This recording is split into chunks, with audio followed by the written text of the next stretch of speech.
All right. Let me copy.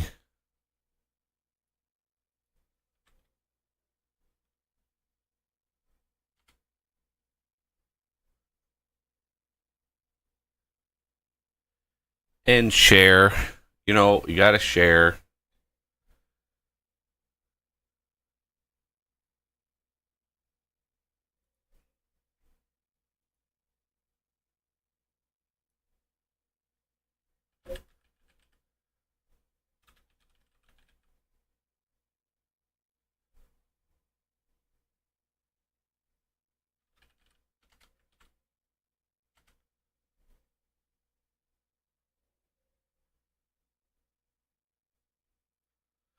Okay, so up until now, I've been working on this mod for 4 years now, 4.5 years.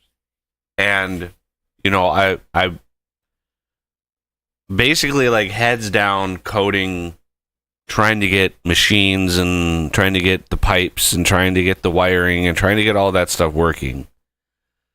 And you know, here we are 4 years later, and the mod has gotten to be, you know, bigger and better than even I, when I set out on this journey, thought I would get to alone. I thought I would have a bunch of people helping me by now, and that's not happened. So one of the things that fell by the wayside, because I was focused on like the code and the objects and getting the systems working, and less focused on the textures. Okay, less focused on the minutia of the design and the shapes, and like my focus has been like get as much stuff into the hands of people as possible and allow anybody out there who wants to help, right? They have a starting point, whether that's a machine that they might want to redesign, whether that's a texture, whether that's, you know, whatever. But try to grow the mod and try to get as many people in front of it as possible to see if we can't like drive some more interest and maybe get some help. Well, we did grow to a point where it caught the attention of Immersive Engineering and Immersive Petroleum, right? And they looked at these textures and said, wow, these look like the textures from the mod. Now, these are the textures from a texture pack on the Pure BD Craft site. And so, because those are, somebody had redone the textures in 32 by 32, and I was like, oh, that's perfect. I can just plug those in, and I don't have to think about doing the textures. The other caveat to that was I wanted initially the textures to be familiar if people had previously played with one of those mods, right? Immersive Engineering. I wanted there to be a familiarity with that, to instinctively know or recognize a block or a shape or a texture, just to know inherently what that is because you've worked with it before. And so that's why I sort of took some of the more iconic blocks and the designs, like the interaction block here, right, and the IO blocks. That's why I took those and I was like, I want to reuse these because people will see those and immediately understand what those are. And,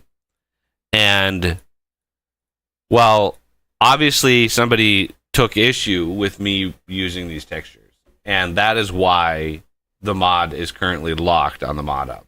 Because somebody saw these textures and went, "Oh, these are textures from the mod," even though they're actually textures from the texture pack that somebody else redid and redesigned. Which is why this is a, what is this? It's not a hexagon; it's a pentagon.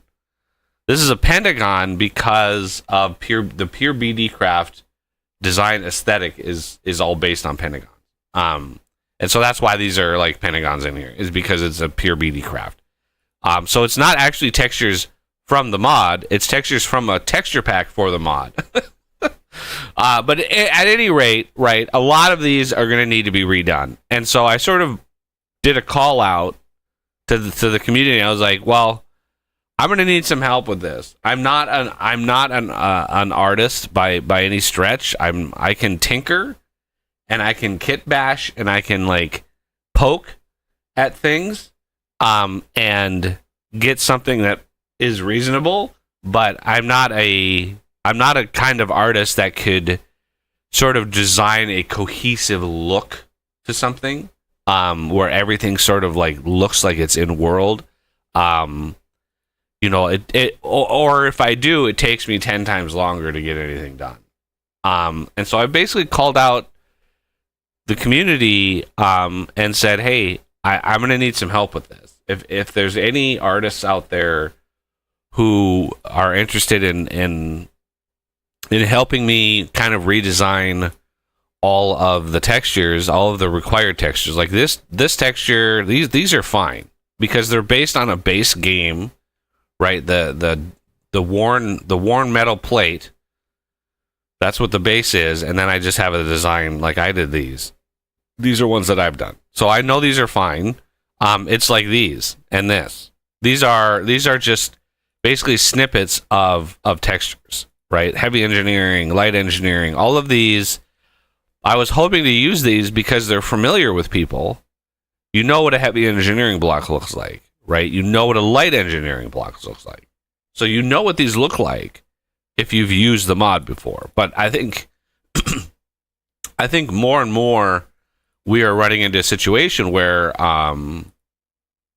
more people haven't used immersive engineering or immersive petroleum. They haven't used those, so they wouldn't recognize the textures anyway. So there was one artist out of the entire community, one artist that came forward and said, "Yeah, I'll see what I can do." Right? I mean, they have a job. They're very, very busy. They don't have an infinite amount of time on their hands, and so they've been kind of poking at it for the last couple of days. I believe their name is J Illuminati. I'm probably butchering that name, but they started and stupid Discord when I'm streaming truncates all names to just the first letter, so it's like that helps me. Thanks Discord. So they've put together. They've rebuilt and put together some new textures. They don't have all of them done, obviously, but here's like treated wood. Okay, so if we compare the textures for like the treated wood here to the original treated wood, they're not as red. So if we look at wood here, yeah. So these are the ones I've been using. Okay, these are the treated wood that I've been using. Very brownish red. Brown is just a dark red. So what he did was he looked at actually treated wood, creosote treated wood, right? And he came up with these textures, which I think they're great. I think they look really, really good. The machine back, I'm not sure what that one's from. If we look at here, there's bronze, which admittedly doesn't really look all that bronze. Machine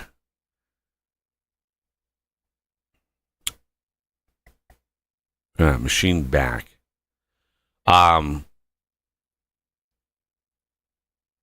So yeah, he redid the bronze for whatever reason to actually look more bronze-like. So I like that. And I just want to make sure they're named the same because basically what you can do, right, in order to tinker with the textures, all you need to do is replace the texture with the exact same name, right? And just replace the texture and load up the game with the mod, and it'll automatically load all the textures, which is great. I don't think he had GitHub, so you can't really do a PR. So if somebody out there knows what I'm talking about, like you can just do a PR as a replacement for the things, and I could have just done it that way. But that's fine. Like I'm willing to do whatever it takes to sort of get this thing back up and running again. So yeah, and then a bunch of these they've redone. They've redesigned a lot of these. Not obviously they're not all done yet, but you can see like using the new style of treated wood, redesigning the a lot of these things here. So the general aesthetic that I'm going for is going to be the squared off ports for items, and then these are going to need to be done again. At least the out one, because this is still blue, so obviously this is probably where he left off. Because the in is blue and the out is supposed to be orange. But what I want to do is I want to bring in some arrows. I want arrows, and he sort of did this, but the arrows might be too small. So if we look at, can I save image? Fluid output. Go textures, multi-blocks, fluid output. Here. So you can see the arrows in there. But I think they're too small. I don't know how. I don't think they're going to be big enough. But we have some more room here that we can work with. I think he left the blue. I think he left the blue here because of this. Yeah, I'm pretty sure that was the design aesthetic for that. And my cat's going crazy again. Because of course, I'm streaming.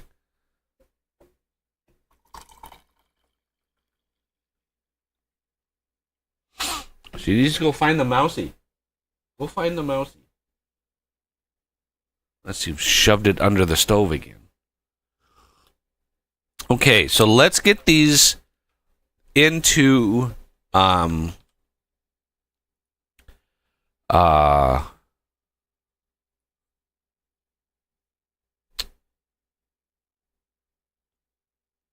into the thing here.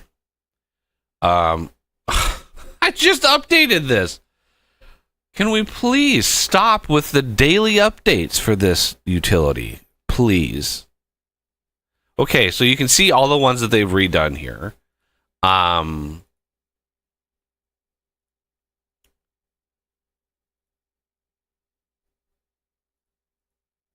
So here's the new interaction block, right? Rather than looking like the redstone block, the interaction block now looks like it has some circuitry inside of it.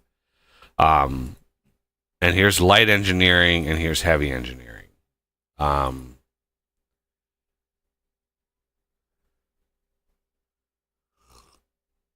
Okay, so let's see. If we just...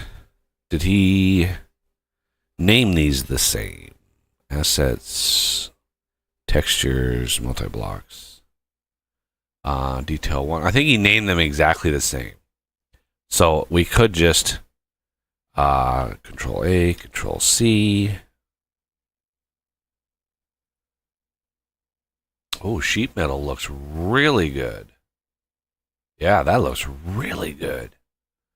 And then multi-blocks, Control V. Right, you can see the ones like catwalk side, fluid metal out, fluid metal in. I think, let's see.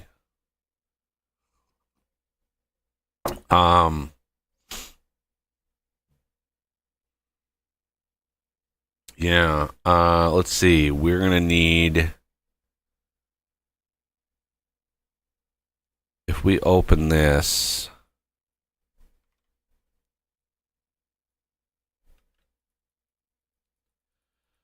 Okay. So, I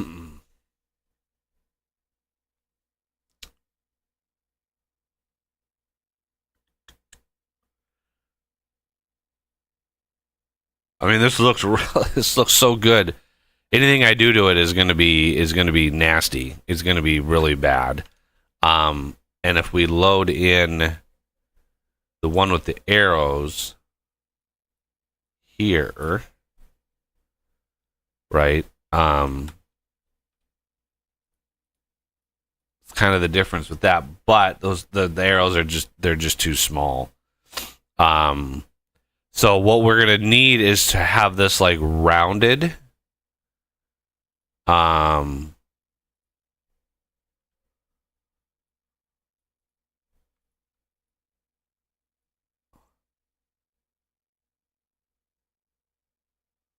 Like that. Okay. And then we're gonna invert that.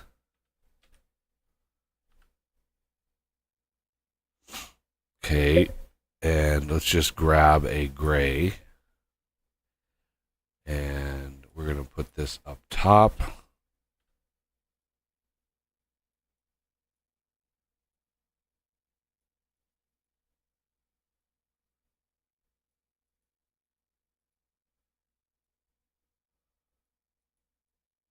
Like that. Okay. Now, the arrows, man, I don't know what to do about those.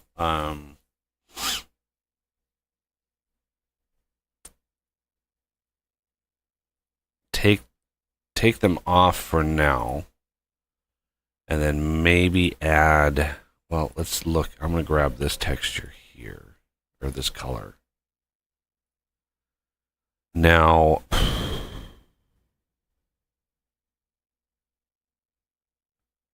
this is too wide, so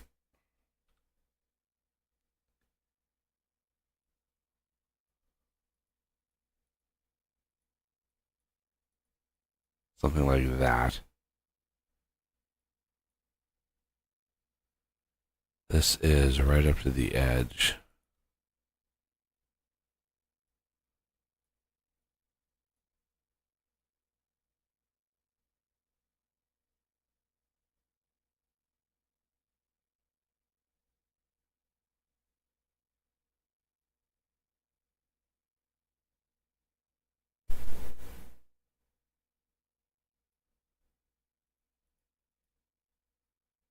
Right up to the edge.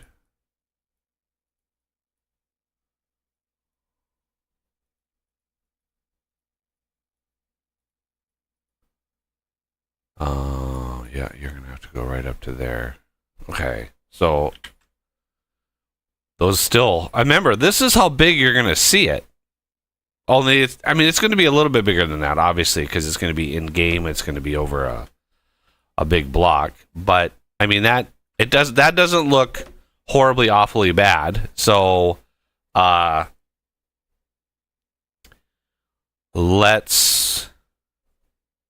going to save this way back here in Design Docs, Textures.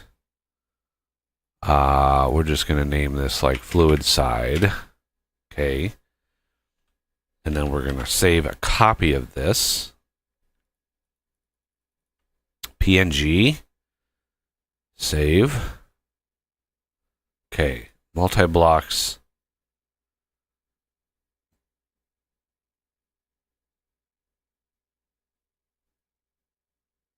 This is going to be Fluid Side Out.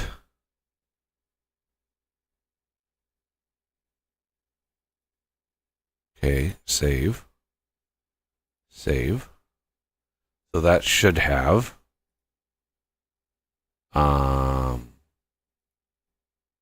we can delete this right here. There it is.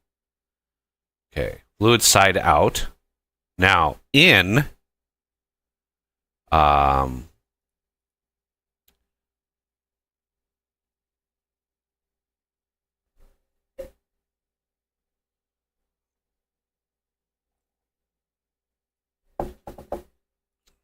In is blue. Now the color coding is not super duper required, but I do want to let's take this. Now, obviously, the artist that's doing these is going to probably redo all of these. It wouldn't surprise me, right? It wouldn't surprise me. So we're going to lock in that, and we're going to swap those, right? And now we need to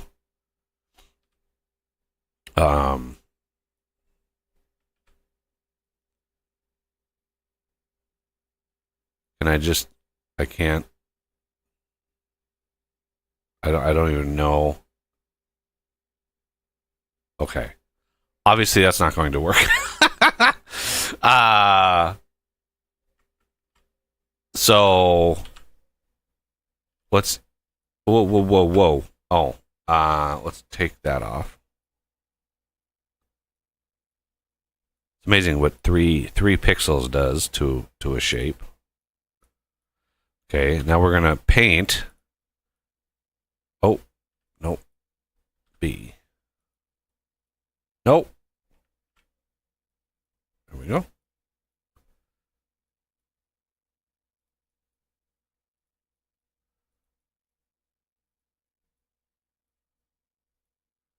Okay, so this then is the blue input.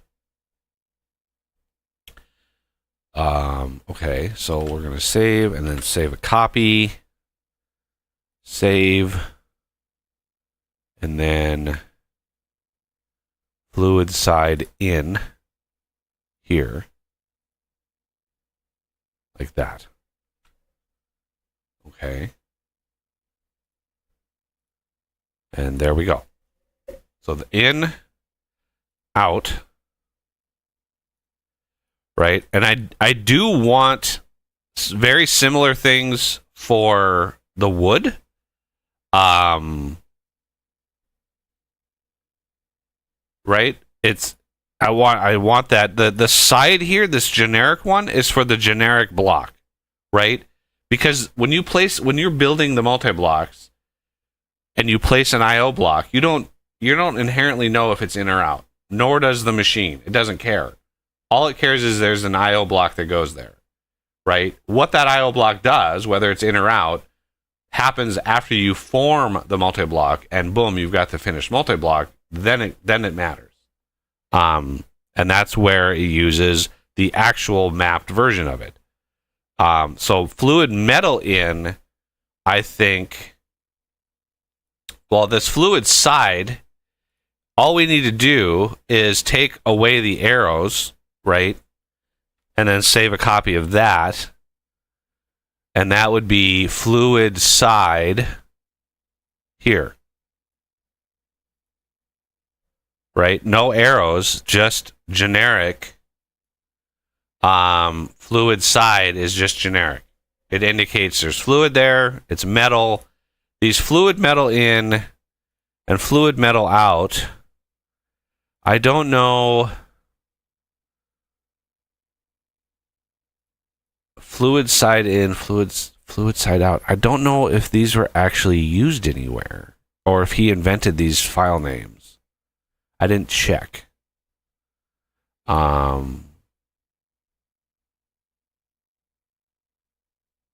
Fluid IO side.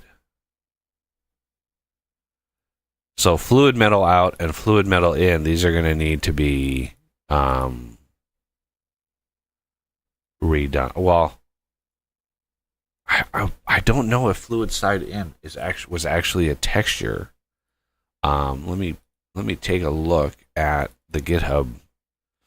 See if it's a thing that was replaced. Okay.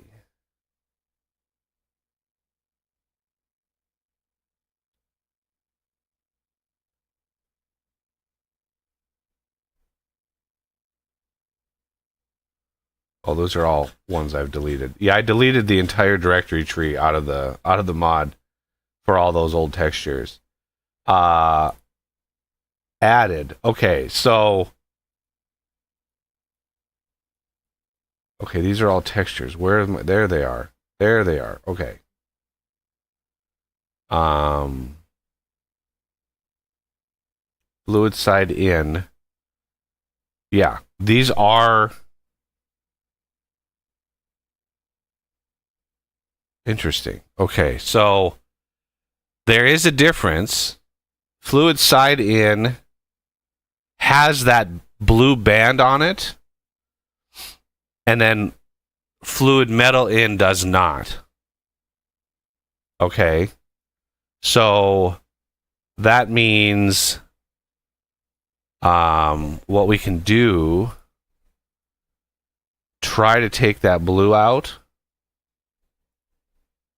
Let's open this again.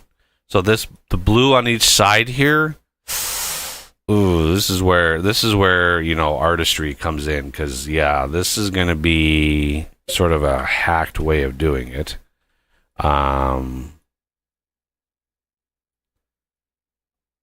Because there's like subtle texture variations.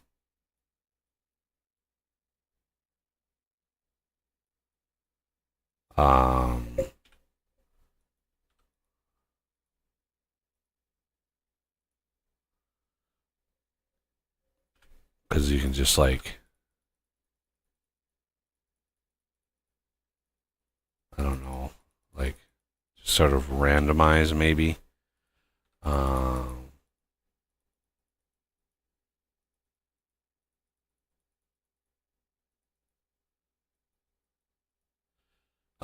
Okay.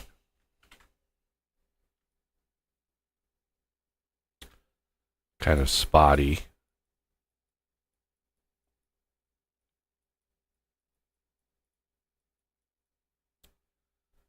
Okay. Yeah, they were way better at the design than I am.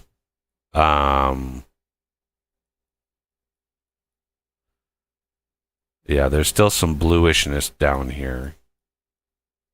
It's almost like they had a bigger texture and they shrunk it down. Okay, so there is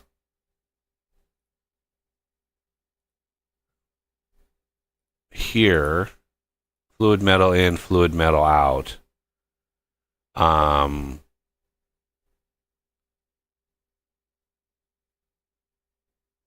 Hey, Oz, how's it going?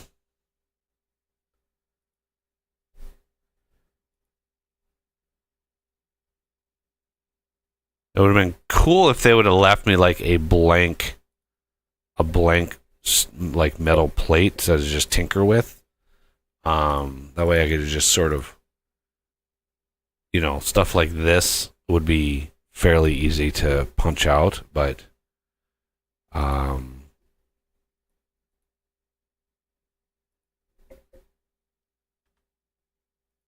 why is the preview for Catwalk Side so bad? That's so weird. I mean, the texture itself is pretty gnarly, but this preview is like very wrong. Okay, so this is redone. So these two here, fluid metal in, fluid metal out.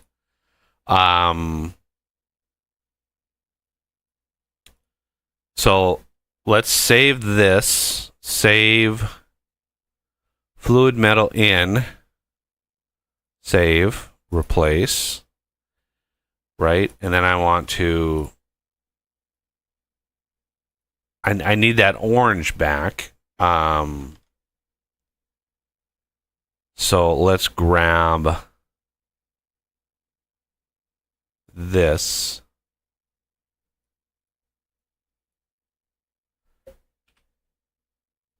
Oh, Jesus. Come on.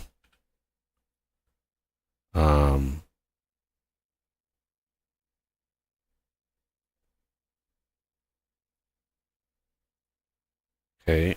And then come up here.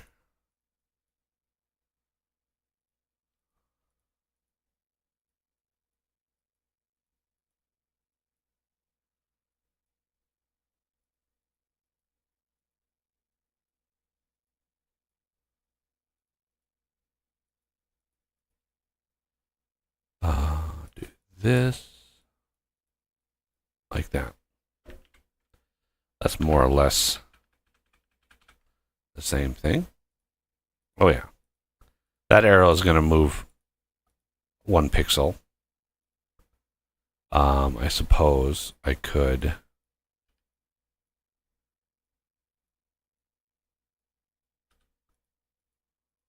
do that.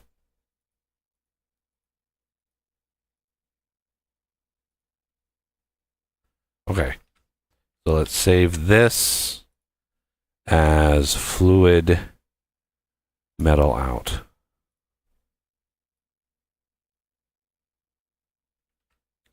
Okay, so that takes care of those 2 problematic ones. I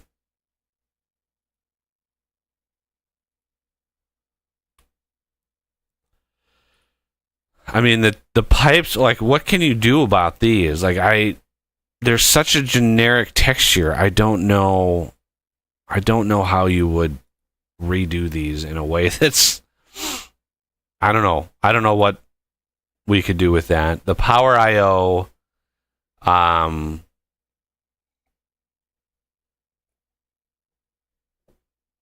right, you have 3 different tiers. You have this one, which technically would be LV, but it wouldn't be used because there's no LV multi-blocks. There's the HV version, and then there's the MV version, right? So the MV version by far right now is the one that's most seen. This is one here, but this is the block. This is the texture that's on the building block, right? The actual block you place to build the multi-block.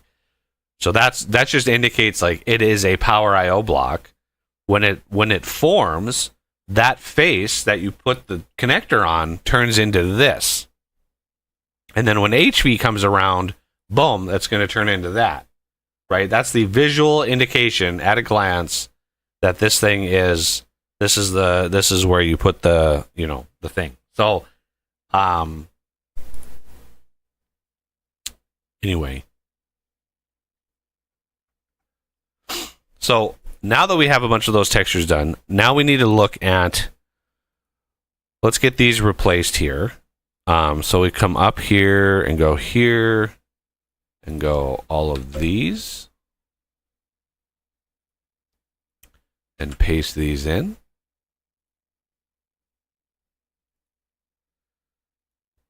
Like that. Okay, and then let's look at the bronze. Textures, bronze, machinery block. And block.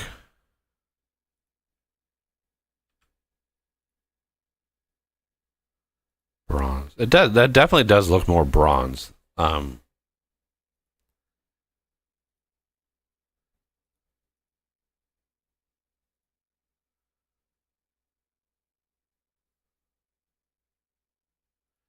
That's base game copy of the oak plank texture, so that's fine. Yeah, most of the textures in here are either sourced from QP-Tech, which I've got obvious permission to use, or from the base game itself. So none of these are problematic. The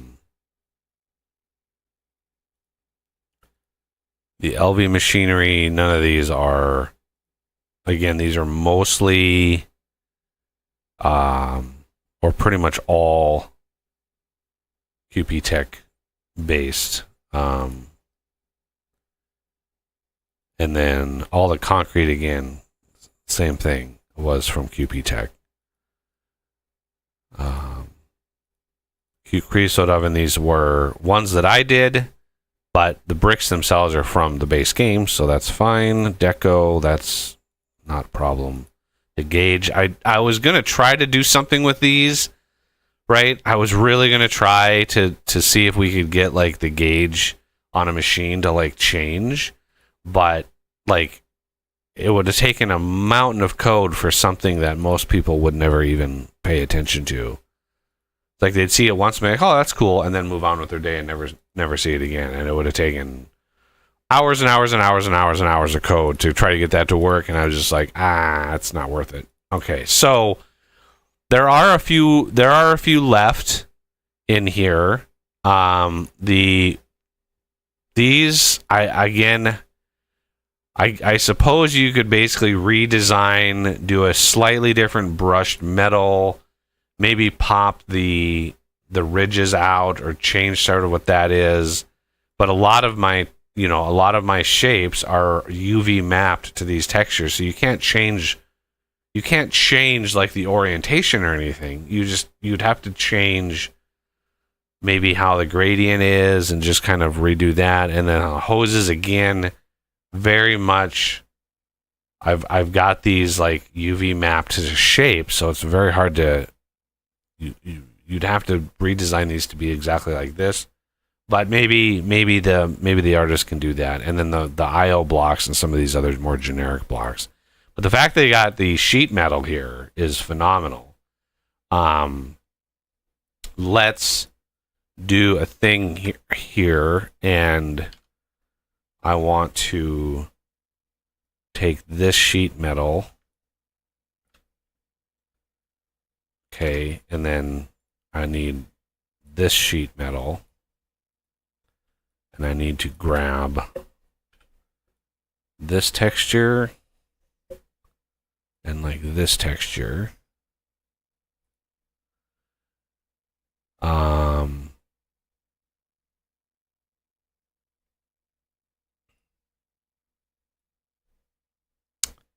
Let's see.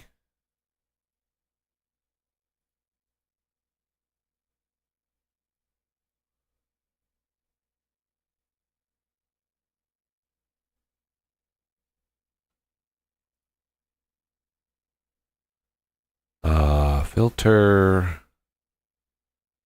render clouds.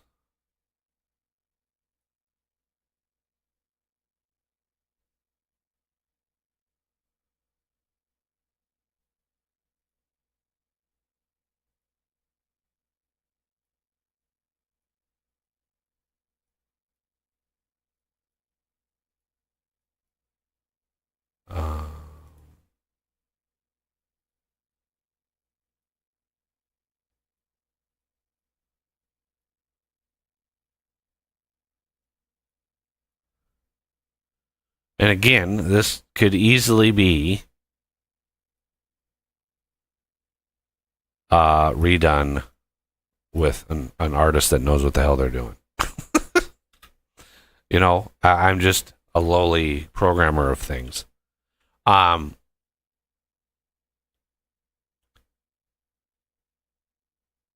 So yeah, temporal sheet metal isn't. We don't really have a use for it right now, but I just want to get it.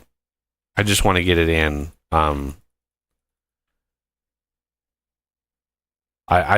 honest to God do not know how to represent like temporal sheet metal, but I need to get rid of that base texture to the new texture. Right? This is the new sheet metal texture. So this base texture is the bad one, so I don't want to use that. So now we have the new one, and there it is. So it's the new sheet metal with the little stripiness on it. It's fine. It is what it is. All of these are redone. Radiator, what do you do about that? I don't even know. Am I even using that texture? I don't even know.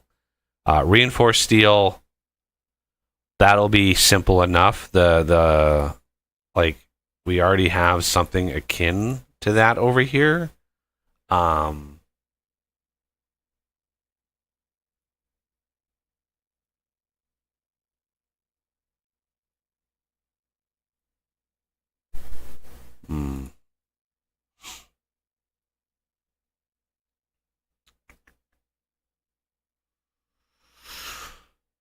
I gotta be careful with my coffee.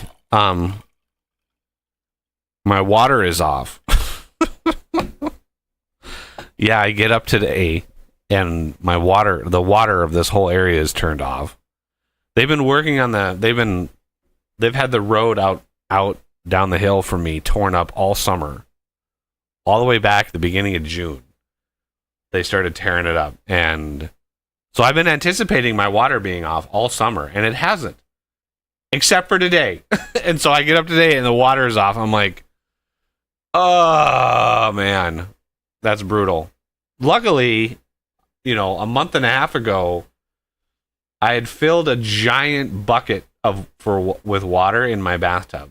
I have this huge bucket, and I'm like, I'm gonna be on the safe side, because you never know, right? When the water is off, it's off. There's no going back. There's no like, oh, there's a little bit left. No, it's gone. And so I filled up this giant, like, it's at least 5 or 6 gallon bucket. It's a huge bucket, and I filled it full of water, and it's been sitting in my bathroom full of water all summer long. Right? Because the one thing that bathroom has is a toilet that only uses about a gallon of water per flush. So I'm like, I don't want to lose the ability to flush a toilet. At least not for a couple times, right? So it's like, I've already dipped into it once. Because you flush the toilet, it uses like 1.2 gallons of water, right? And then it stops. And then you pour water into it, and it fills it back up, and it's ready for another flush. Now, whatever poor soul is downstream, I don't think they've been working on the sewer this year.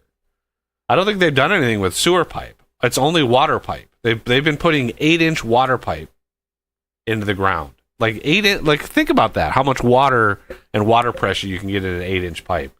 They've been rerunning the water pipe all down. So I don't think they're working with a sewer. So there's no poor soul downstream that's not expecting sewer water to come through. That's, you know, it's like, hey, here comes a little bit of buggy coming down the pipe. So I think they just shut the water off because they're switching over the system, right? They're switching it all over to the new pipe. Because the old pipe was probably iron-based with how much freaking rust that we would get in the pipes. Like, I would imagine it was probably iron-based pipe. At least I hope.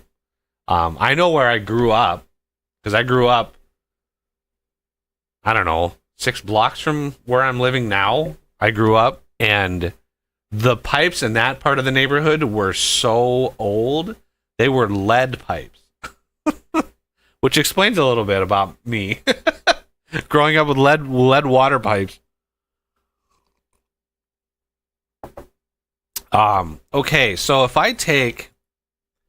Hey, Mirzak, how's it going? If I take this end cap, okay, and we're gonna save this. Let's change it and then save it, and then drop it, and then go in here, and then blah blah blah blah blah blah blah blah blah blah blah blah. Pictures, yeah. End cap. Whatever. Okay. So this, I need to get rid of this somehow inside of here. So I'm going to grab this texture and maybe one of the darker ones. And then we're going to highlight all of this.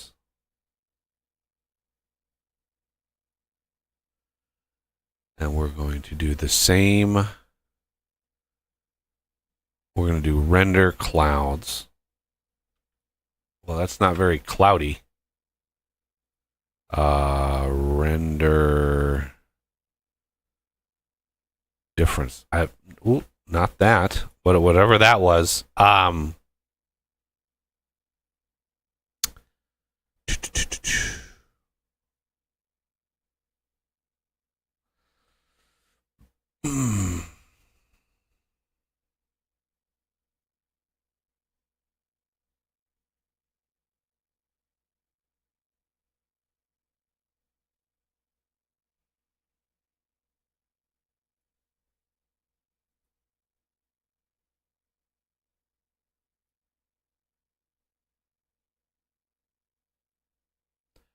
Dude, let's see if I can figure out blur, Gaussian blur.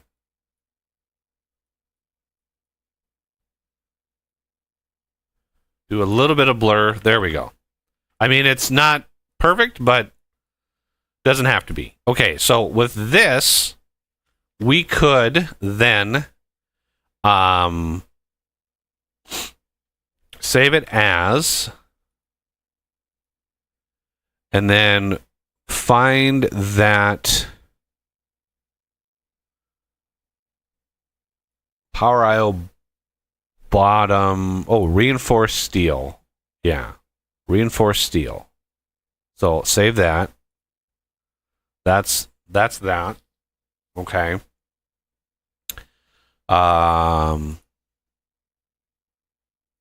So there we go. That's been redone. So that's been replaced. The Power IO, right? There's no rivets in this, right? This has rivets in it. This does not. This is a nice clean texture. So it's very smooth and unvintage looking. We are in the process of replacing all the textures.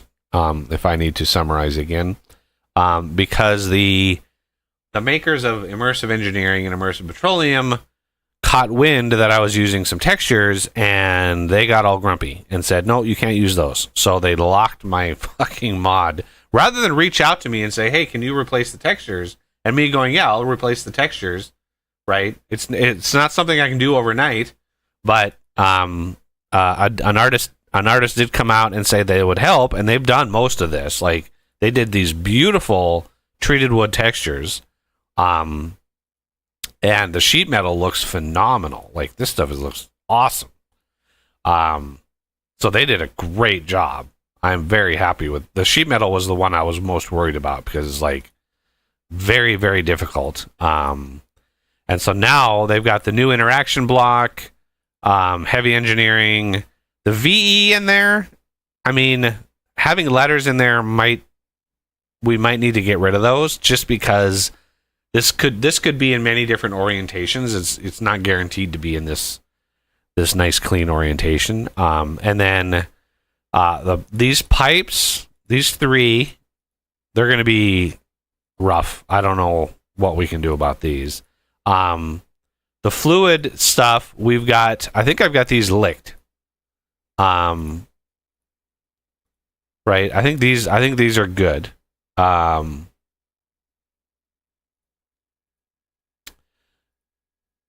then the last, so the hoses, the pipes, those are the three, and then the power, which is what I'm hoping to do now.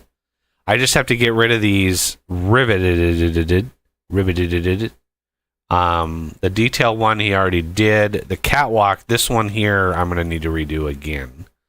This one is just horribly bad and awful. So yeah. Is there a version of this that doesn't have the rivets? I don't think so. So we need to find a way to get rid of these rivets. Let's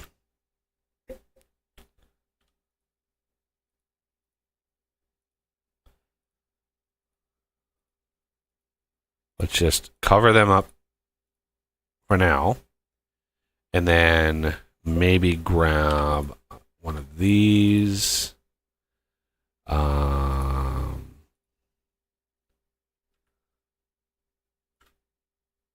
Okay. I think we want this to be more uniform.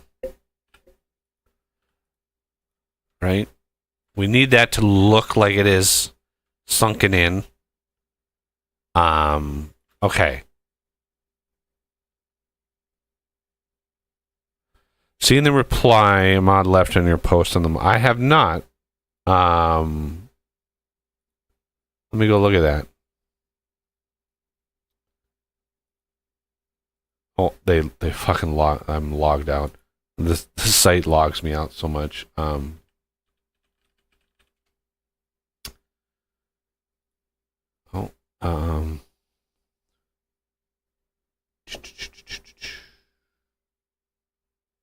Looks like Electrical Progressive redid their logo in AI. I wonder how that's going to go over. I've gotten so much shit when somebody else generated a logo for my mod with AI. Somebody else did that. I got like people judging my mod for that. I'm like, I'm not even the one that generated that shit. Like, so yeah, Electro Progressive completely AI generated logos for all of their mods. It's like, oh yeah, that's gonna go over well.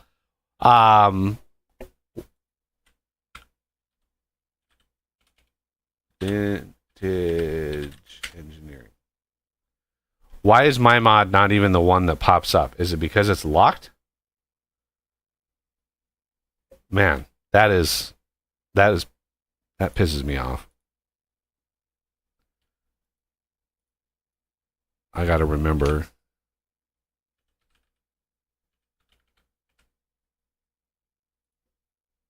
Oh my god. Select images with mountains or hills. Really?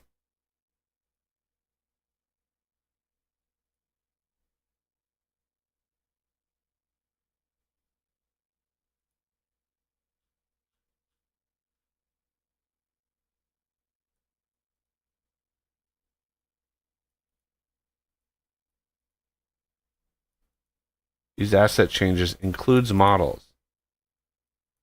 Respond.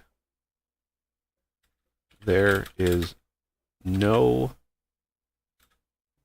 used models.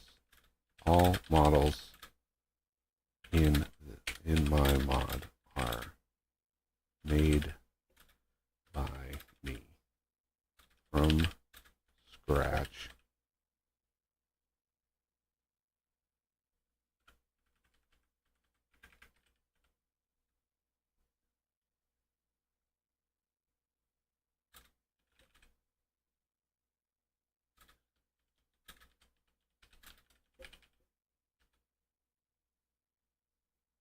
The asset changes includes models. All of the models I've literally built on fucking stream. All of the models in the mod are mine.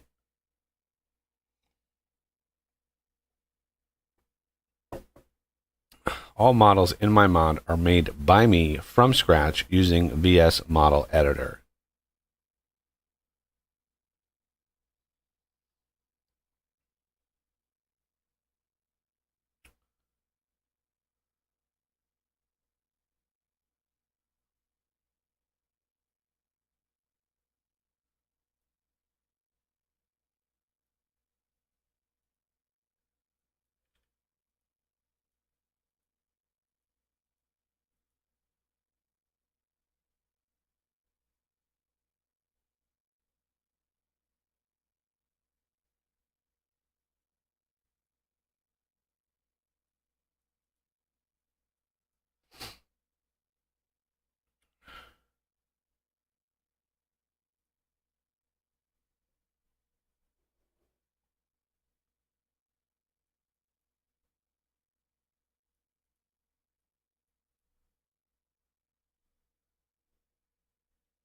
Yeah, unless they're talking like, well, this model looks like this model. It's like, yeah, my tablet also looks like 1,000 other tablets. Are you going to say that you have a patent on the shape of a tablet? A tablet is a tablet. A building is a building. A pump jack is a pump jack. I've made all the models from scratch on this mod. They're all from scratch. Like there was no reuse of models. It was not it's not even possible. There's completely different model formats.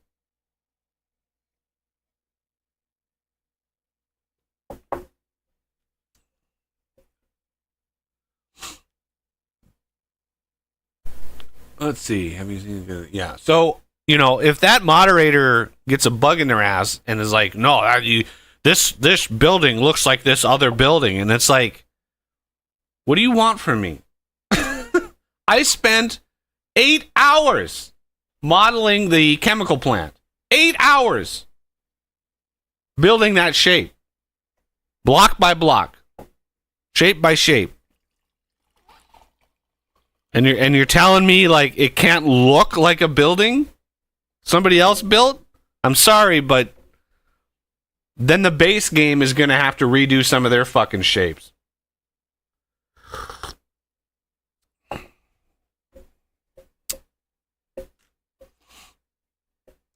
It's supposed to be an homage to those mods. It's supposed to be people familiar with those mods would feel at home with mine, right? It's an homage to the mod. Not trying to blatantly like all of the code, 100% of the code is original. All of the shapes are original. From scratch, built by me. Right? Some of the LV machines are obviously done with QP Tech stuff. They are very, very old. They could use a massive redo. Like if I had the money, right, I would hire essentially an artist to completely revamp the artistry of the mod, to normalize it. To say, hey, we need to revamp all of the machines and all the textures to be a cohesive design. Right? Similar like what they did with Factorio. Over time, they rebuilt all of the things, all of the art assets to have the same motif, right? To have the same design elements. Well, my mod is a kit bashed of a whole lot of other things, right? And so rather than sit and come up with some weird big design for a multi-block, right? I'm like, hey, people are familiar with immersive engineering. People are familiar with immersive petroleum.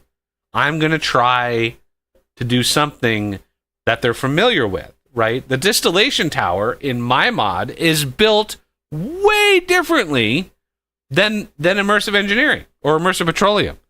You actually build it in stages, right? The finished product is actually way bigger than the original. So it's like, you cannot have apples to apples comparisons. It's just not the same. Not only that, but it was also all original work. So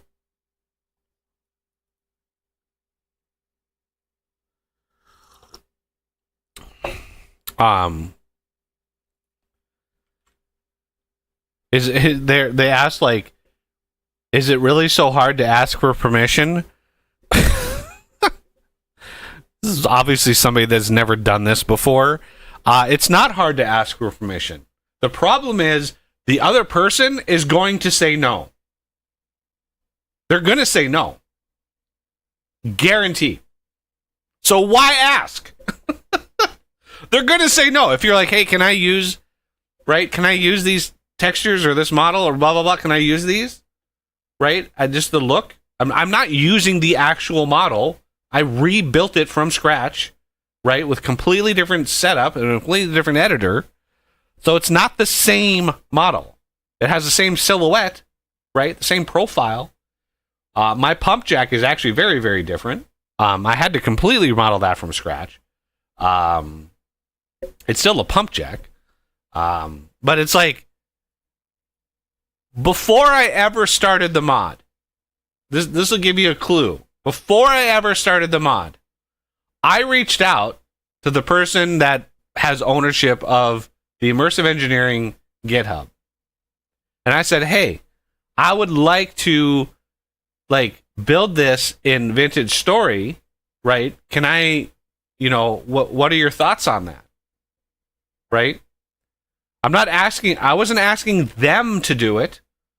I was just asking, like, hey, I would love to make this mod for Vintage Story. And they responded with, I prefer it if you didn't. Okay. So, right off the bat, they didn't want me to recreate the mod in Vintage Story. Why? Why have that attitude? You have one of the most well-known mods in Minecraft, right? And all of your energy and all of your focus is on Minecraft. You're not interested in other games.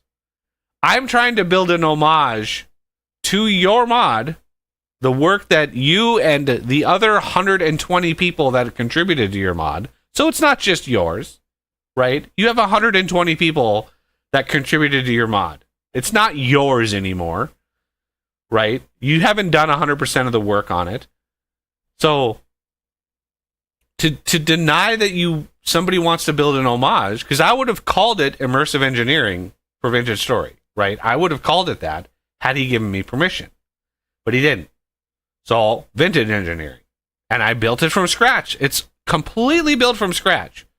There was no code. I never looked at the objects or the code for the mod, for the like immersive engineering. I never looked at it, right? Because it's like I don't want to get whatever they're doing. I don't want to even look at that. I don't want to get tempted, so I didn't look at it. So I built all of these systems, all of this stuff from scratch, just from like my instincts. I actually built the electrical network 3 times before it ever came out publicly. I built it and then rebuilt it and then rebuilt it again in order to get it to work, because I was like, it was not my forte. So I had to sort of hack away at it until it worked. Anyway, it's just frustrating. So it's like, why is it so hard to go ask for permission? It's like, because it's guaranteed they're going to say no. It's like 90% chance they're going to be like, no, I wish you wouldn't. And it's like, okay, well, now I've just spent a week doing that while my fucking mod is locked.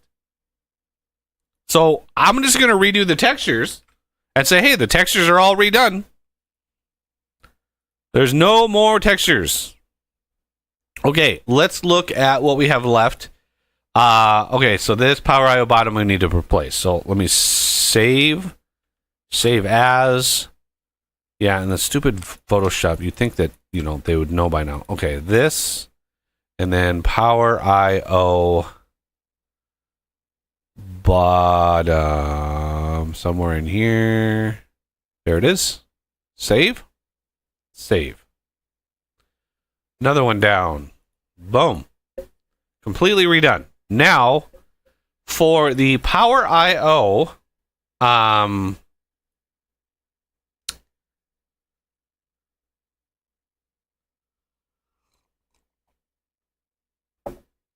yeah, I don't really know.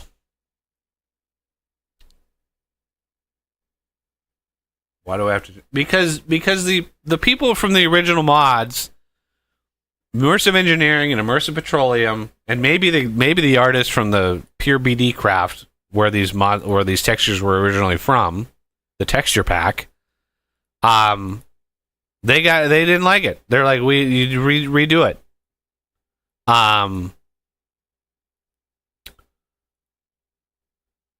Now, if they're butthurt because my chemical plant looks like their chemical plant, man, I don't even know. I don't even know what to do about that.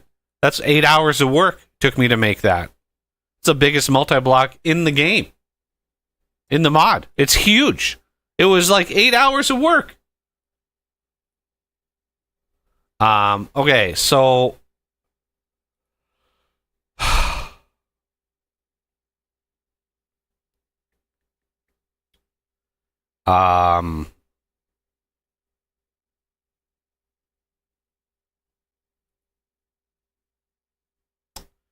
so what do I do about Power IO? I'm sure the artist that's helping me would have some ideas.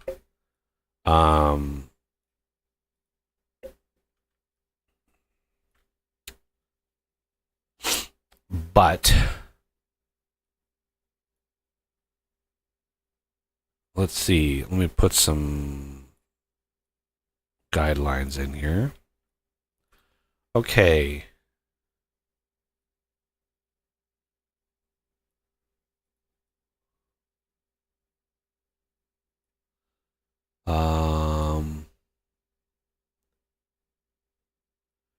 If I want a gradient, and I take this,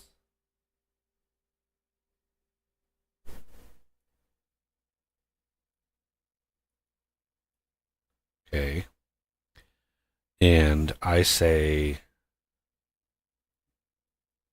this is this color, this one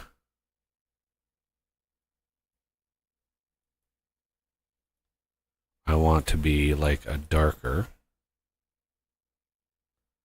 And this one I want to be.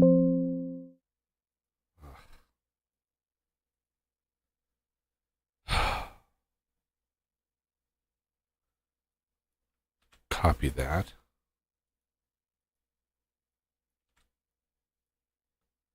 Okay.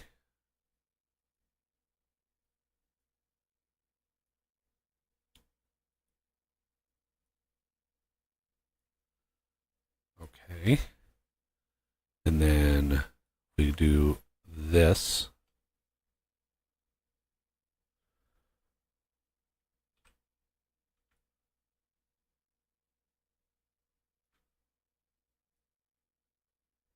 Oh, oh.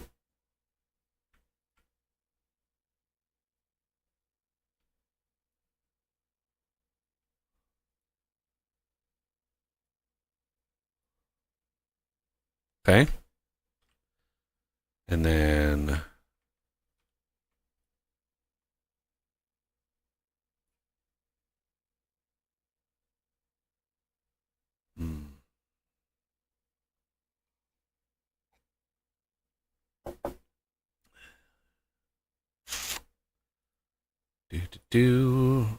Now we want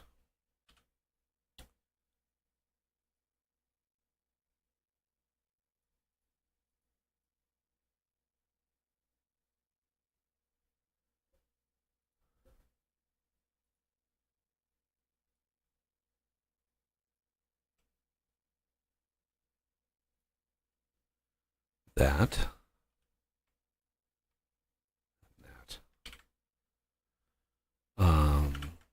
Ugh, go away.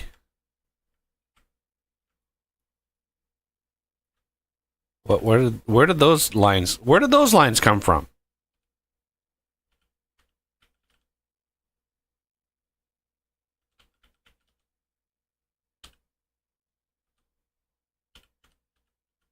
What? Where did those lines come from? What are those lines doing?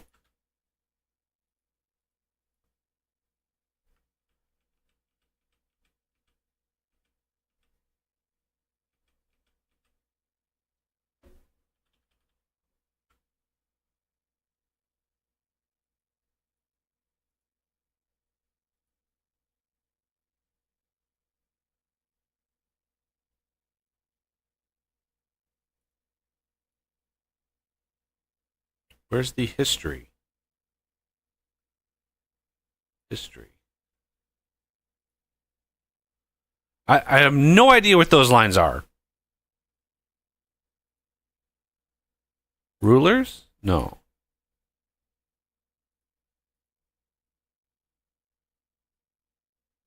Grid. Grid? Ah. Jesus. Okay. So now why don't we grab a darker color and look at maybe trying to embed the edges of the, as if what I'm trying to go for is like they're wire coils coming out and they're gonna go back into the thing, right? They're just like wires that stick out.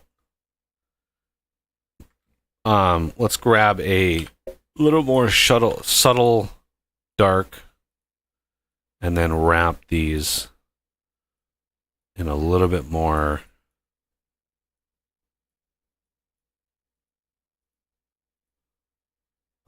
maybe out here and out here.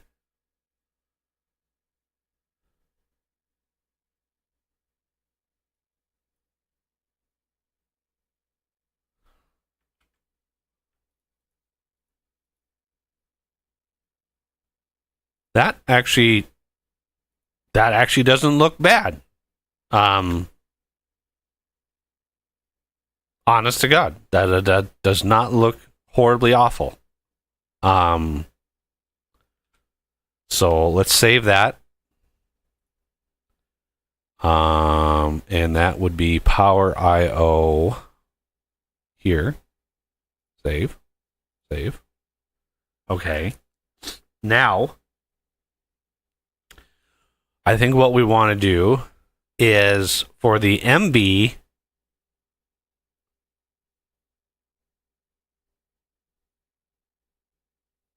add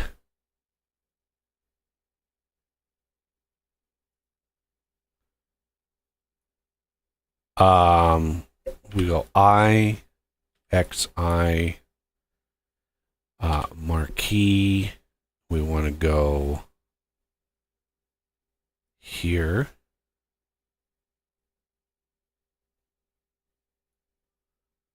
Do the gradient thing again. Oh, come on, give me the same gradient. Why did you do this?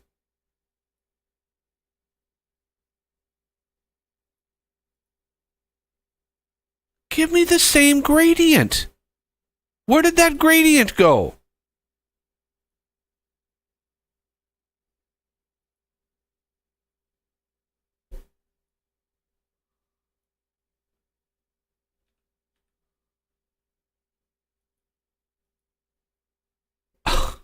God damn it.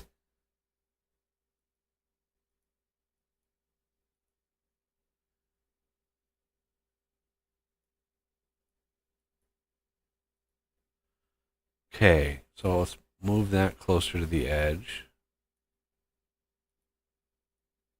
No, I didn't want to do that, stupid thing. I have to grab like a single pixel and drag it. Like, thanks, Photoshop. Excellent work. Custom wire new. Thank you. Okay. So you to there. And then we want to come down here. And then actually, no.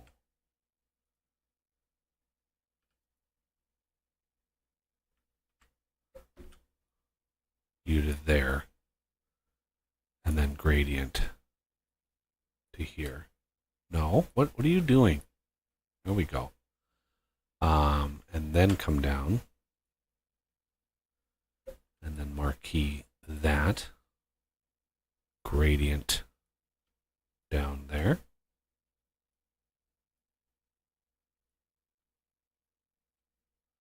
And then that comes over here. And then I'm going to do one more. So while I have these colors selected, right, I want to get one more in there just because I'm going to be selecting other colors to do like the drop down. So there's that. And again, get the gradient in.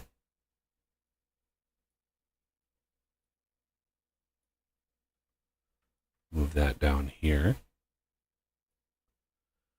And then marquee, oh, come on. Marquee that.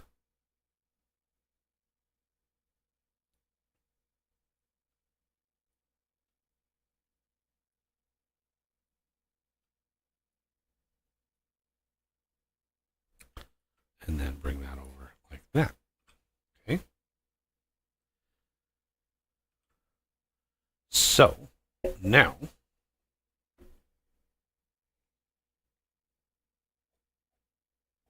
and do a sprite or a sprite.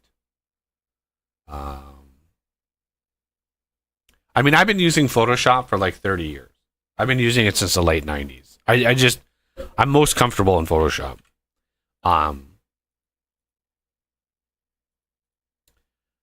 So I mean, I'm sure that whatever a sprite, whatever that is, I'm sure it's fine. I've been using Photoshop for so long that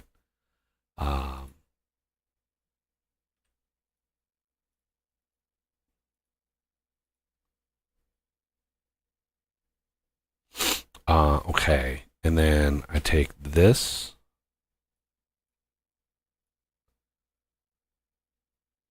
And then this.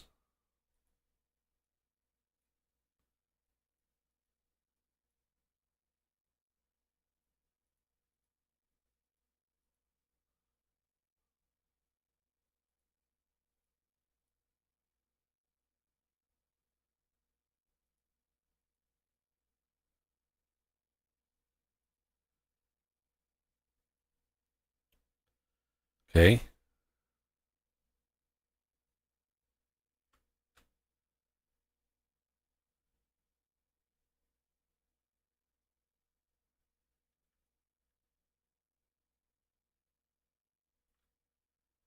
Okay.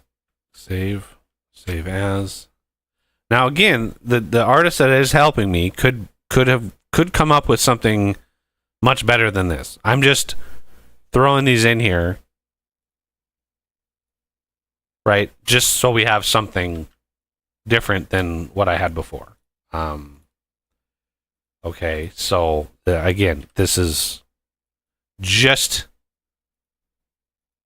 to make sure that I have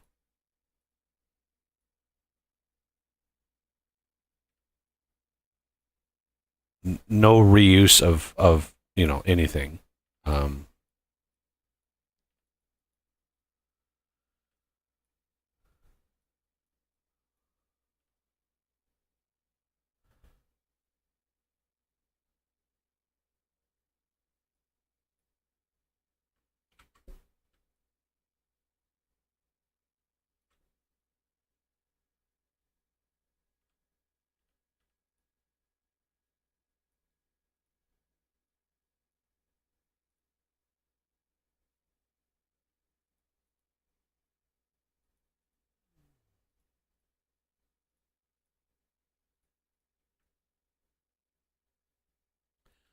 It's meant to look like wires that are, on the surface exposed, but then going into the machine, right? It's because you put the connector on top of this thing. The connector is just like supposed to be sitting on these wires, so it's just a bridge between the wires. So that's kind of the motif I'm going for here.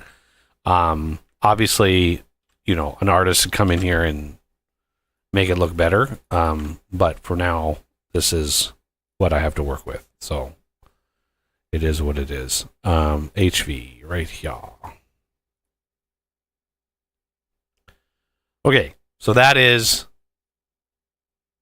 the power. From that, if I remove these and these, that's what it turns into, basically. Okay, let's look at what we have left. Reinforced steel, this is already done. Power bottom, this is already done. It's basically just reinforced steel without the rivets. Power IO base, MV, and then HV.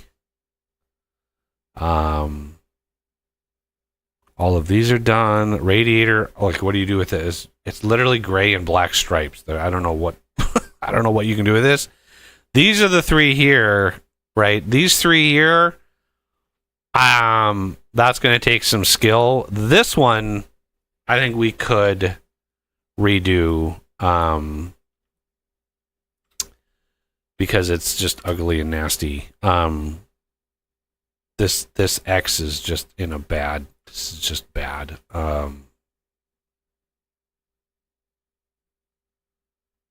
So let's just get rid of that.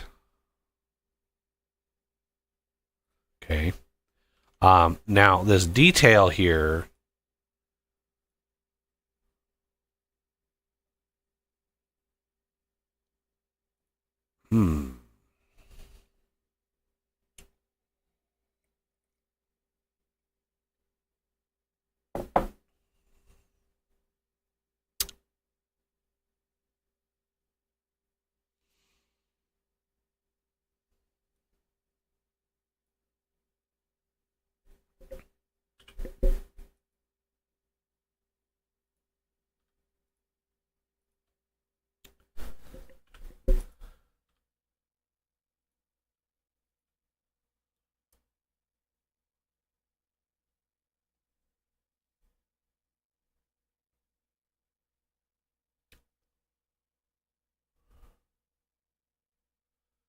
see.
Why can't that be perfectly diagonal?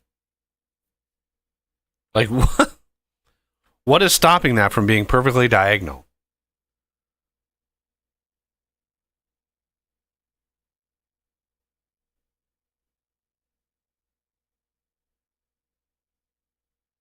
Um,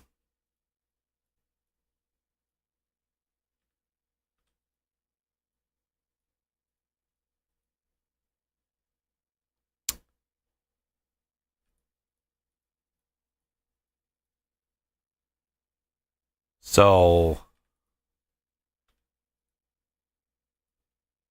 if we take this and we go to here, well, let me just erase what we have. And then go here to here. Here to here.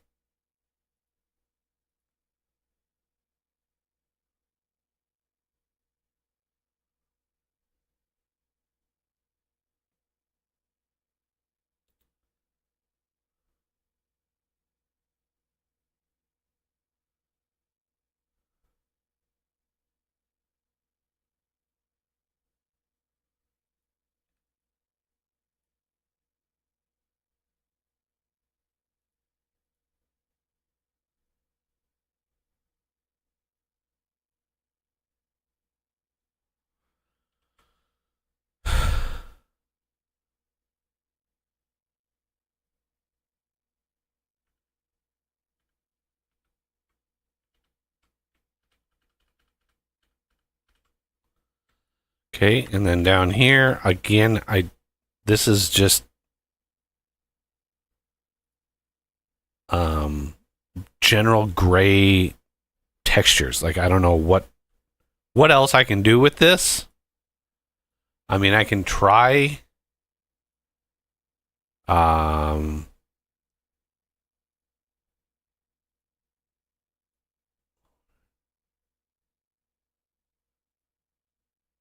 love that. Noise.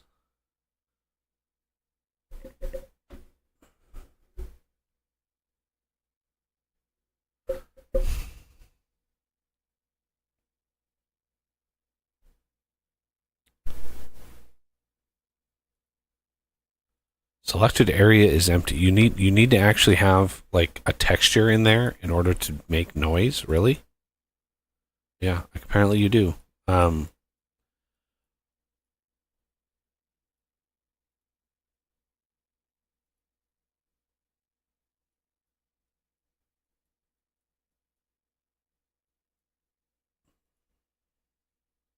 Do that. And then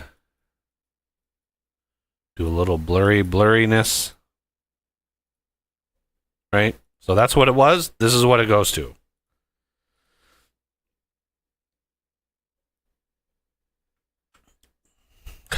I don't even know if I use this part of the texture. I know I use this one up here. Right? That's the ridge of a bunch of my things. So I know I use this. So redesigning this is fine. This down here, I'm not really sure if I use it, but just in case I do, we want to save Go back.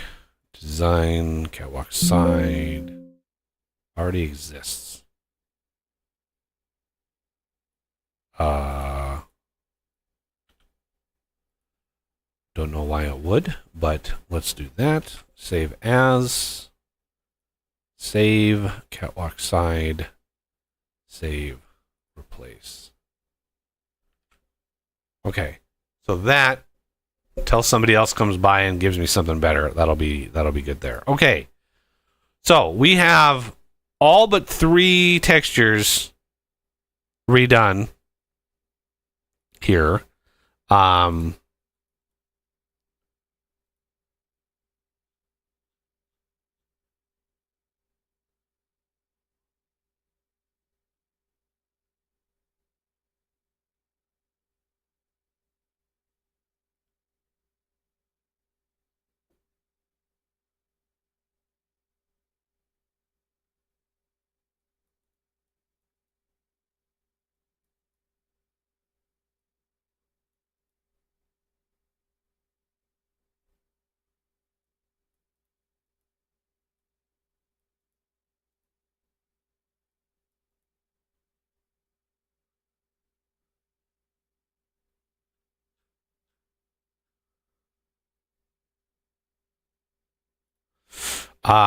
Okay, let's load it up.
Doody doody doody doo.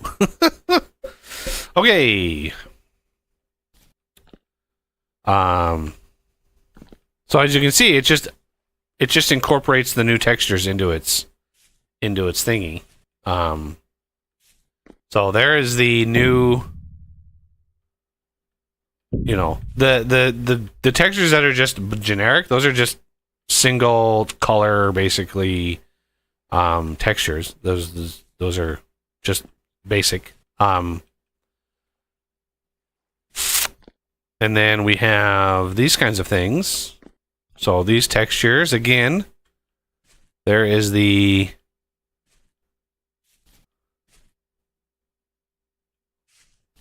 really, and I have to eat.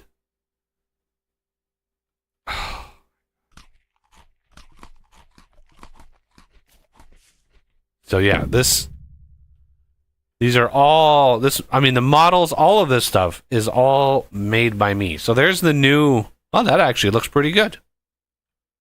And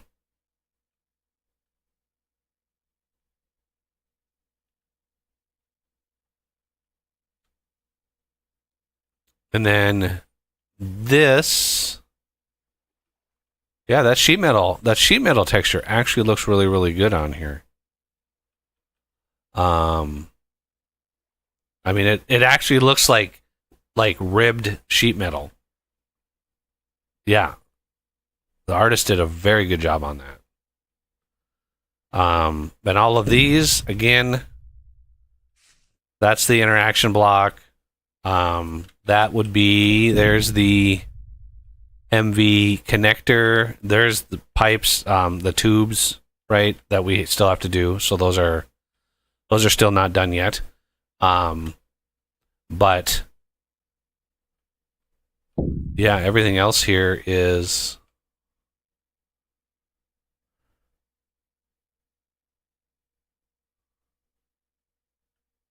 So as far as those pipes go, I don't really know. So there's the new heavy engineering block, I believe. No, that's the light. That has to be light. Because the VE thing is in the light. And there's the generic output, so that actually works rather well with that. Like very well. And then we have fluid outputs.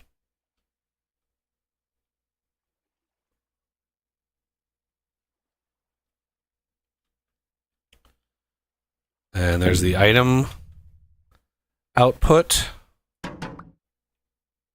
We still need arrows on those, of course. There's the fluid input.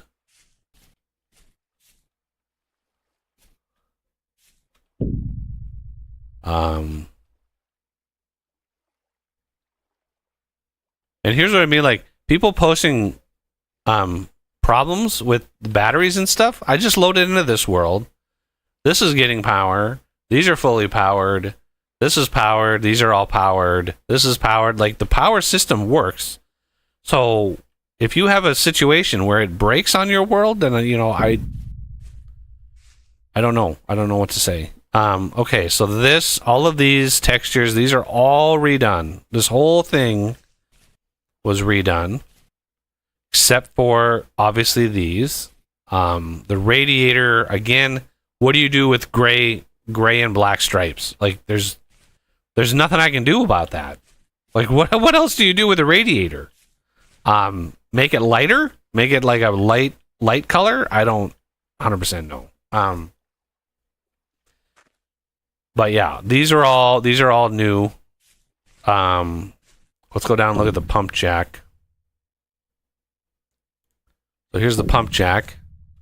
Most of these, like, these are all single color textures because they're stretched. But yeah, that works. You know, the generic copper color is just a single color. So there's your output. Those could be maybe a little orangier.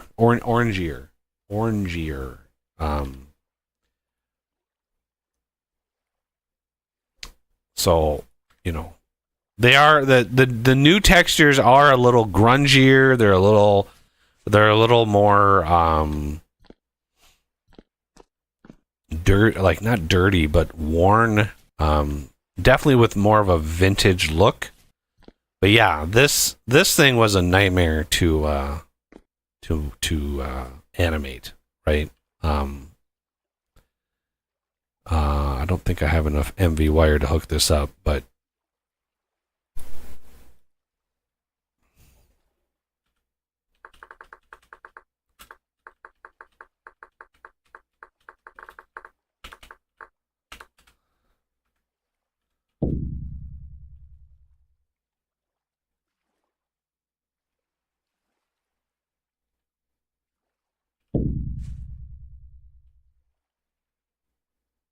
yeah, this animation, that was a thing that I did. That was rough. Very, very carefully. If you look at it, you can see little tweaks that I had to do with like how these things, because it's not a boned based joint animation, right? All of these little parts, like these vertical lines here are connected to this and not this. So in order to get everything to match up again, it was a process. But you can see this is filling up. This is getting oil. This is showing you there are 360,000 blocks of crude oil remaining, right? So that's, each block is 1,000 liters. So that's, 360 million liters of crude oil. So this is why you really don't need more than one of these geysers. Because once you start pumping it, it's a lot of oil. So yeah, we have that working just fine. Runs out of power. There it goes.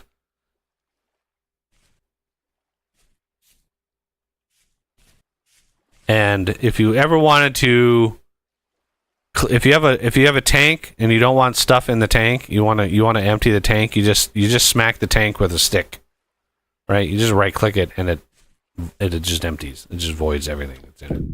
And if you want to empty a machine of what it has in it, you just smack it with a wrench where you interacted with it, which I think was over here somewhere.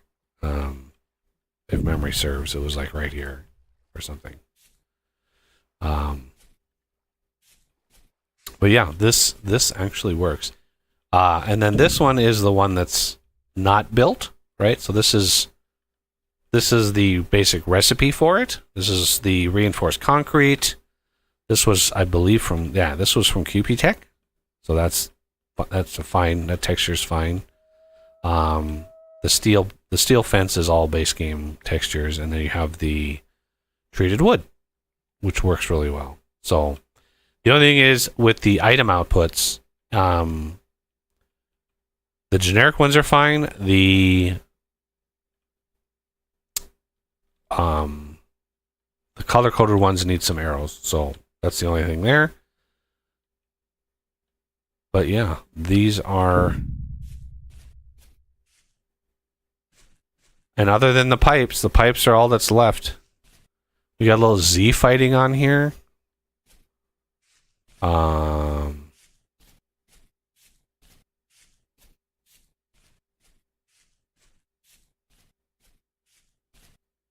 Yeah. Yeah, a little bit of Z fighting. I could pop this whole bank of fence. I could pop them out like 0.1, and that would stop that Z fighting. Same with these. So, and then the distillation tower. This thing is very, very different than immersive petroleum. Like very different. For one, it's way taller. It's almost twice as tall as the other one.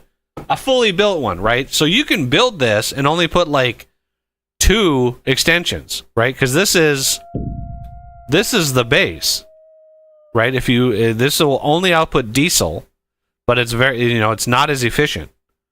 If you build max number of extensions, 6 extensions, then you get the vast. It's way more efficient because you get more products that you can then use as fuel or as other ingredients. So it is,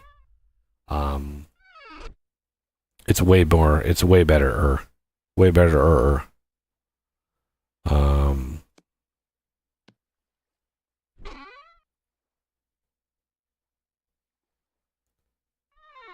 Okay, so.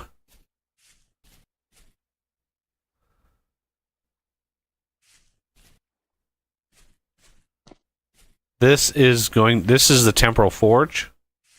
I still can't figure out why it's temporal forge core. Why is it temporal forge built south should be just temporal forge. I don't know why the game doesn't understand that that's whatever. There's still a lot of work to be done with that. I have to do the recipe for it. I haven't finished that off yet. By the recipe, I mean the building schematic.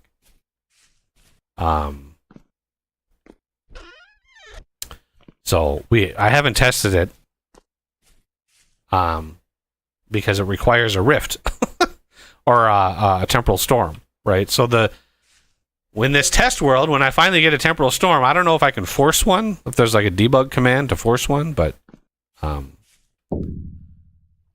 yeah. So this was me sort of building out how I wanted to do the multi-block schematic for that. Because while the silhouette of the shape is reminiscent of immersive petroleum, the shape itself is incredible. It's built from scratch, block by block, right? very tedious amount of work. And texturing and coding and the way the multi-block actually works, very unique. So none of that is a carryover. The silhouette is the same, but even the functionality is different. Like, so yeah. And the distillation tower is very different. I think in the immersive petroleum it only has like 2. It only goes up to like right here. So mine is way taller. But yeah, now we've got this. Here is the temporal forge, and there's going to be a bunch of gubbins inside of here. I need to put a bunch of like gears, and I don't know how to do it. I was really hoping somebody would come in and be able to help with that, because it's like, it's going to look, when it's not running, it's just going to be generic. But when it is running, when a temporal storm is going, or when a rift is nearby, like if a rift opens up like right here, then it would turn on, because the rift would be like right here. There's enough temporal instability to start crafting. And then in that case, the animation would play, like the gears could be turning, and there could be some fancy stuff going on in the center of this to sort of indicate that it's running. And yeah, that's the point there. I haven't gotten to that yet.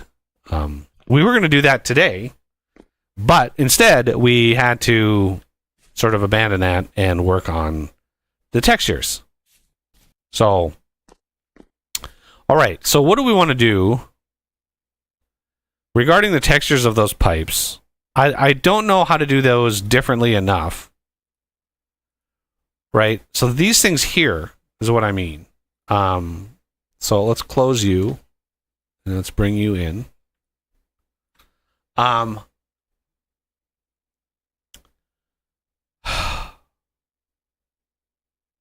don't know. I'll leave these for now. Like this, and this. I'm not really sure what to do about. They're just such small little details.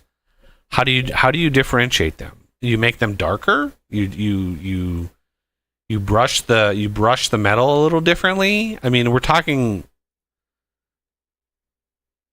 minute numbers of pixels different. There's only so many ways you can do a pipe. I'm sure that whoever did these pipes for the original mods probably came up, like, they probably used some other yeah. But that's like 95% of the textures redone.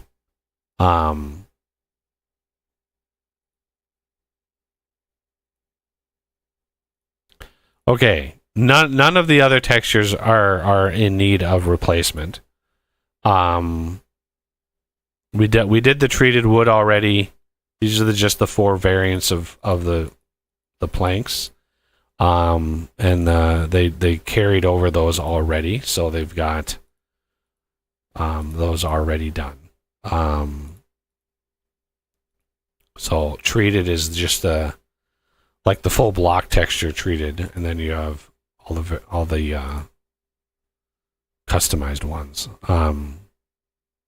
So yeah, these are the last 3, other than having them sort of go over to see if they can do any of these better. But I mean, I think they're passable with what I did.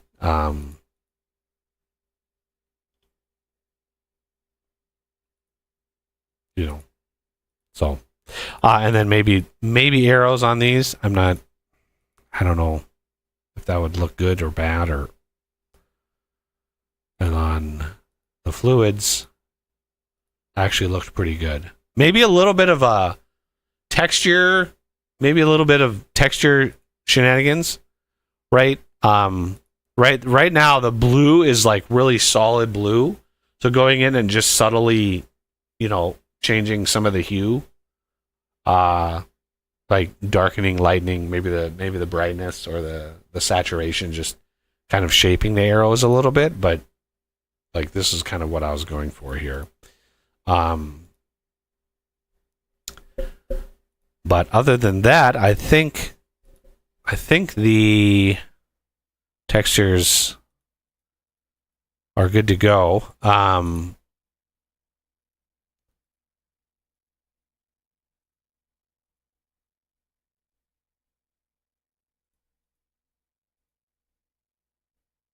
What is this? Oh yeah, CNC program.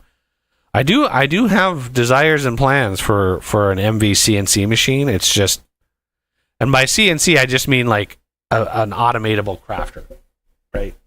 The LV version is basically your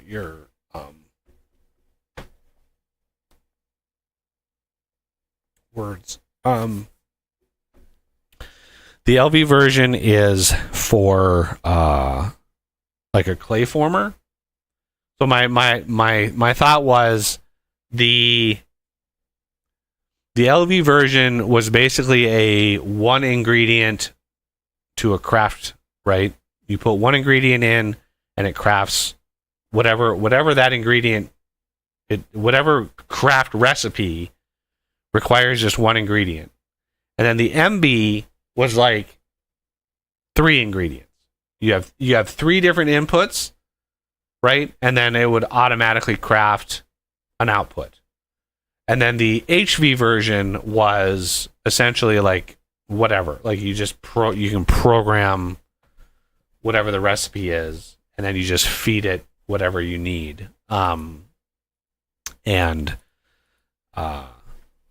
That was the plan for that, but it's a lot of work. Like the recipe logic, all of that stuff is very, very, very intricate. So anyway, so yeah, that is that. We can delete this textures.7 zip because I've unzipped it already. So yeah, we've got all of those textures done here. These are the originals, and then I've got, obviously the Photoshop files for the ones that I kind of tweaked. So there's 3 left, the pipes and those tubes. But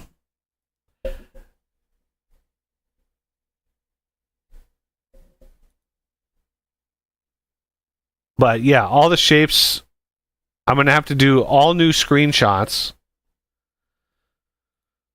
So yeah, I'm going to need to do all new screenshots for like the MB generator, the distillation tower. Once those pipes are redone, I can do that. The distillation tower and the chemical plant, I'm going to have to redo those textures or those screenshots for the mod page.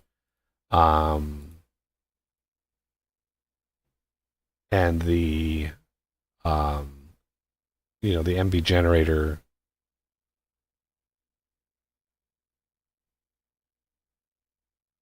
Yeah.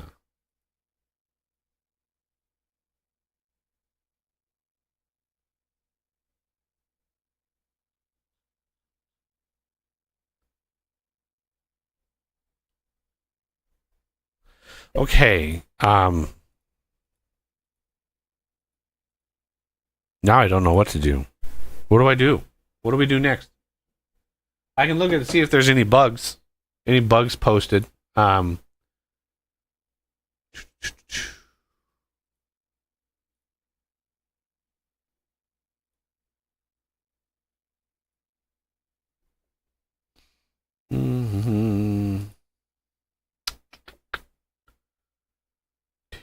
3 weeks ago, 1 month ago.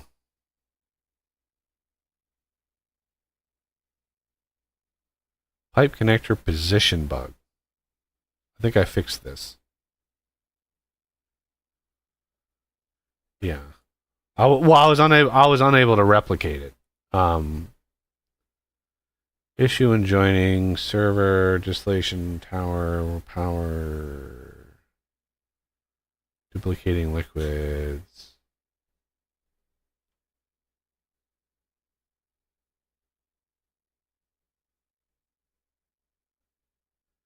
Yeah. Um, doesn't look like I've got any new issues posted. DaVinci Engineering. Where did I see issues posted?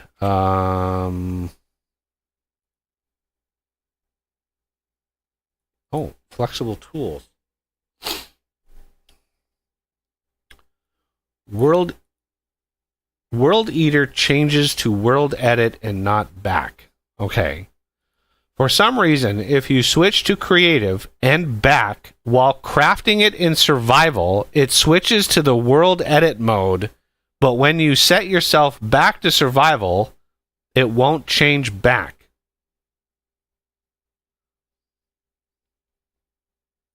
Did anybody follow that? For some reason, if you switch to creative and back while crafting it in survival, it switches to the World Edit mode, but when you set yourself back to survival, it won't change back.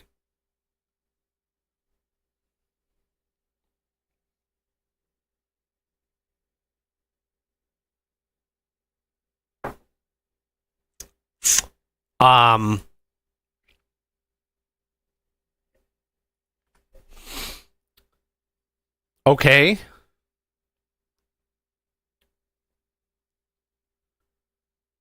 What?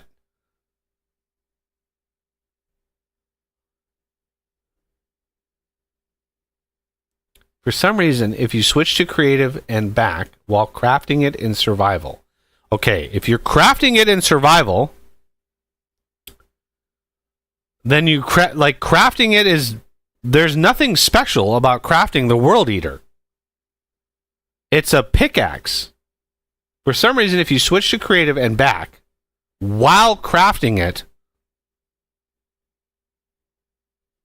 Okay, so, and again, why do I need to eat so much? I need to eat again.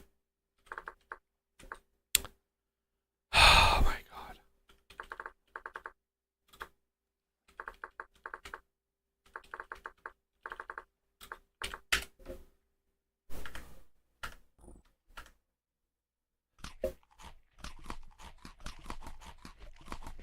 It's just so much food.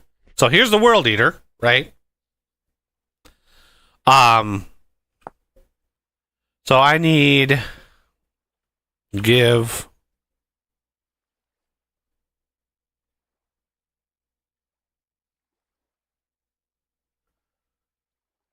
item diamond pick steel.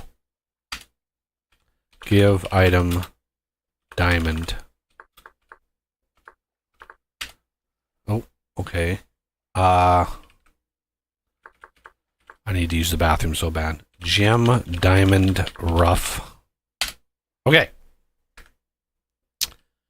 Okay, before I do this, I'm sorry, but I need to use the bathroom.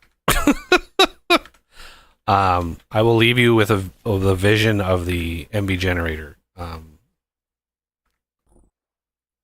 So I will be right back.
Okay.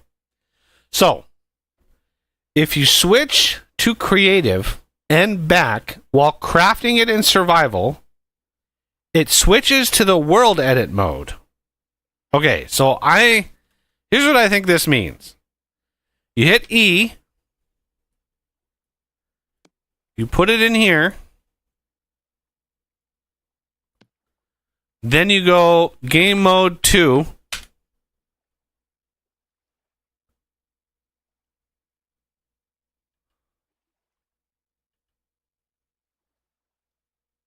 No.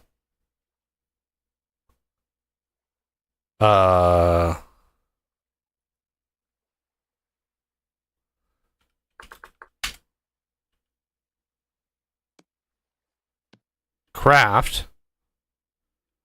Game mode 2.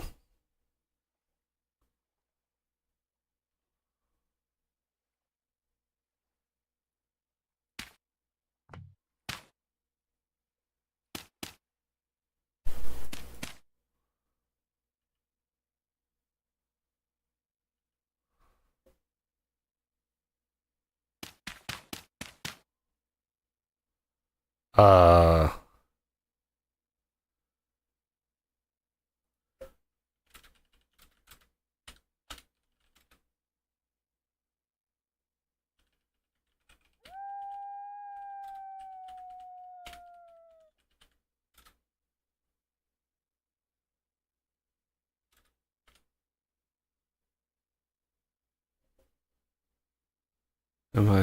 instruction to replicate this. For example, step 1, open crafting UI in survival. Step 2, dot dot dot dot. Step 3, dot dot dot dot, etc.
Scythe only works on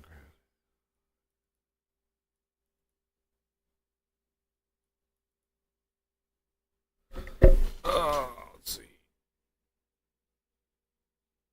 So the diamond scythe, how are those tools defined? I can't remember. So whatever the creative survival world edit, like I have no idea what what that was. I really got to get the lag. The lag to open the creative menu is just obscene. So it's like whatever whatever steps they went to recreate that. I need the very explicit, like, step-by-step instructions.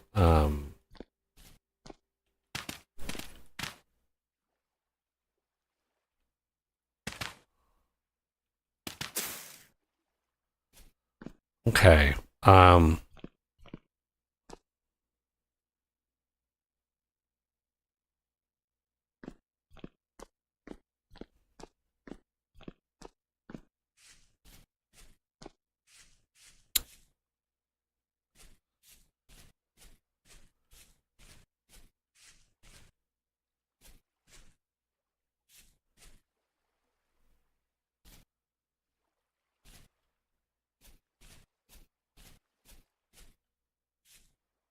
Do.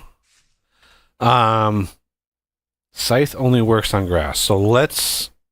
I think I have a diamond scythe on me. I've been using it on this test world. Yeah, there it is. What time is it? 2:01. Really? The sun is rising at 2:01?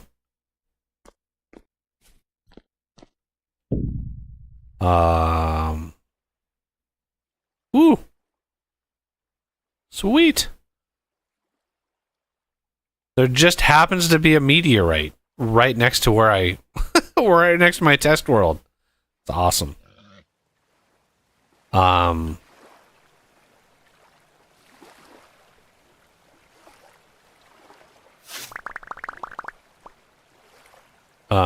So this works on cattails. The scythe never works in Canada, but I know I used it for harvest crops before. Oh, crops. Crops.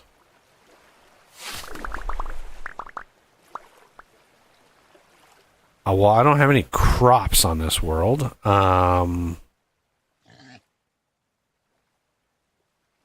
don't think wild crops.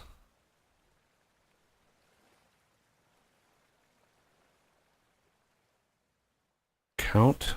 Are these wild crops? Yeah, these are crops, but they're all growing. Growing.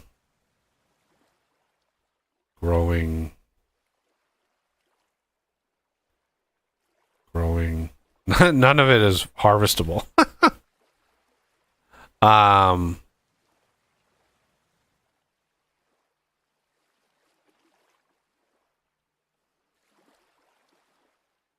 Yeah, it's getting daylight at 3 in the morning.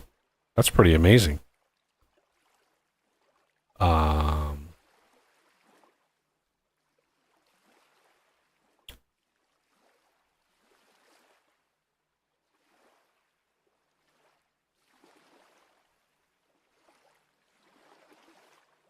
Tool.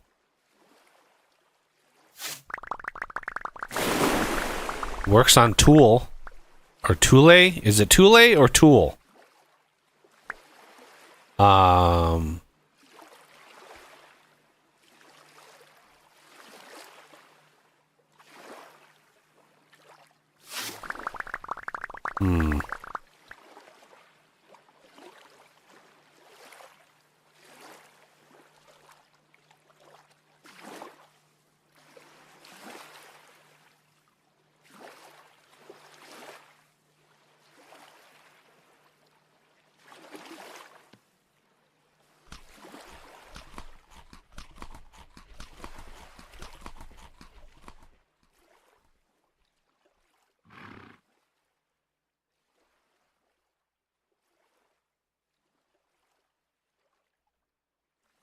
Trim.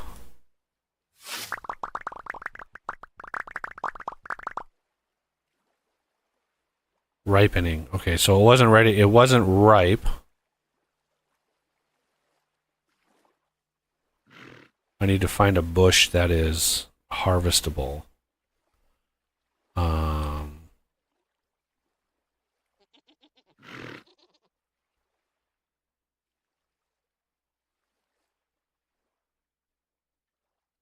Mature. Okay.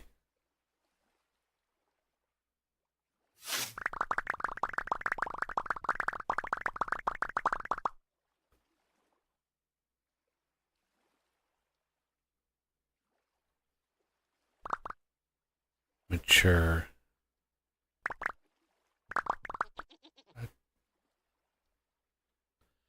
So the trim is not harvesting.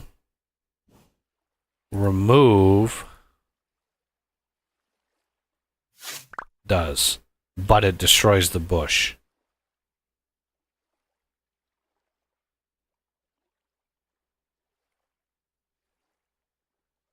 I think. Do I not have any?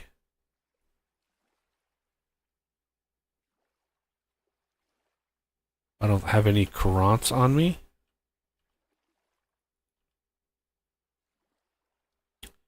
It says it's mature. Maybe that was the wrong. Okay, mature rye. So let's do trim. Okay, and then remove. Okay, so that's. I mean, it can harvest in remove mode.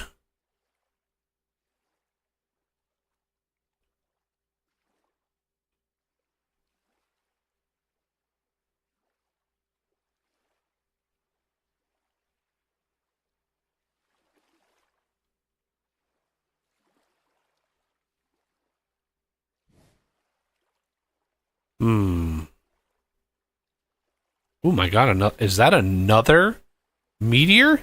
Holy crap. Oh, is this red? Okay, so this healthy, ripe. Let's do trim. Trim works. Trim harvests the grain. Yeah, there they are, red currants.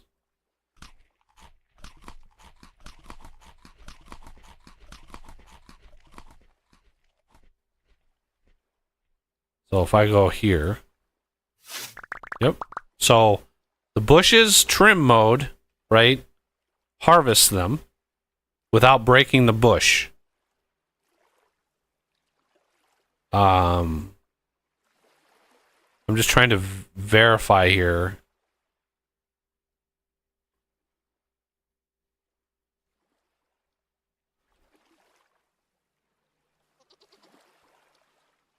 Fennel. What is fennel?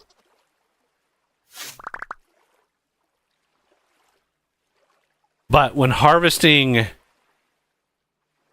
plants, right? Harvesting plants, you're going to want to use remove. And that will harvest the fennel.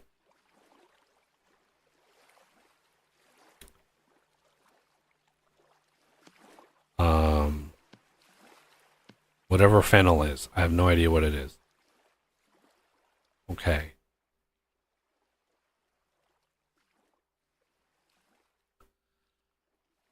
I think it's working. You just have to be very specific about what mode it's in. Now, let's see. Working now.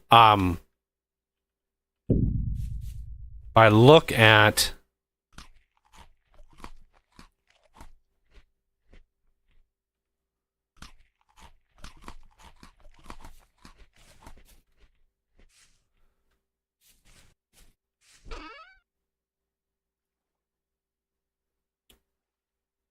wait, did this thing run out of power?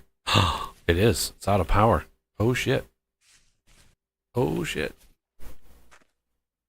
Turn that off.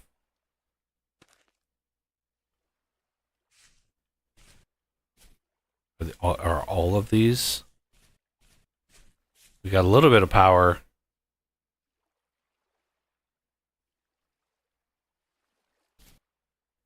$22 portions left in this. We're getting a little power back. Okay, so now we have power. So this is 1.5 years. Okay. Yeah, if your fridge runs out of power, your food is gonna spoil like 5 times faster. Like it will spoil really really fast as a sort of like punishment for running out of power. Let's get some more diesel in like there, and let's get some kerosene in you.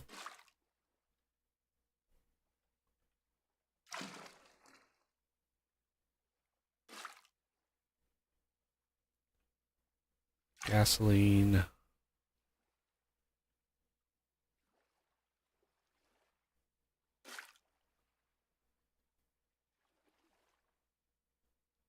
There we go. Now we get a little bit of power pushing in.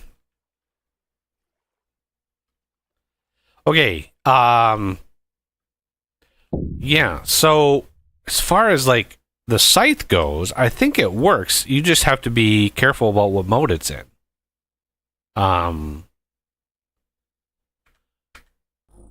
Save and leave. Quit. Let's close solution. And open.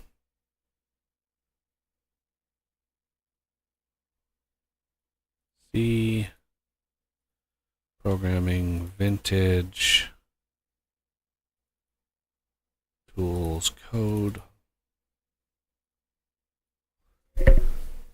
I haven't opened this in a while. So who knows if it's going to have any errors or anything. But if we look at the diamond scythe,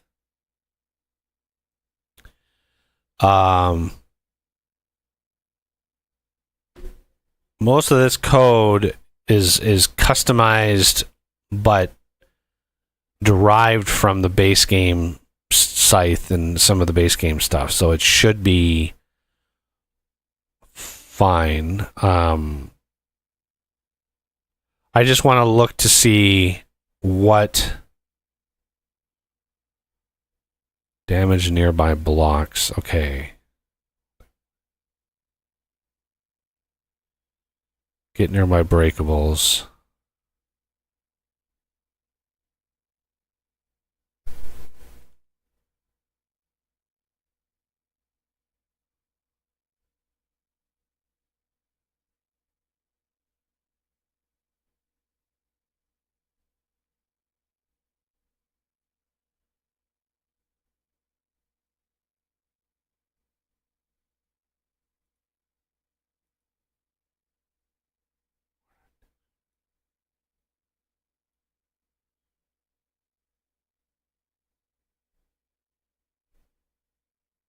Fruiting bush. So here we go.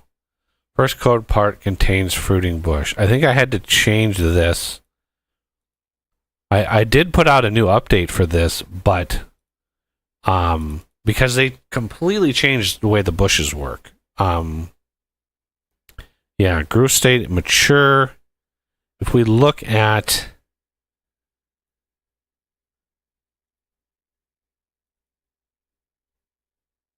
assets, survival, block types,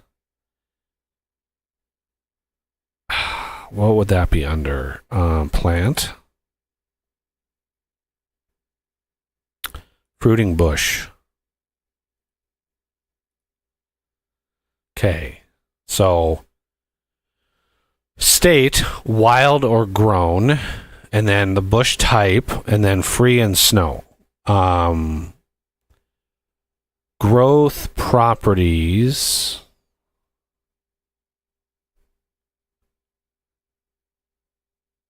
Grown.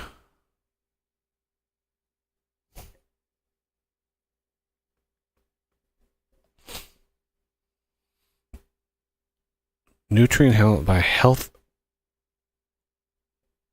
health state.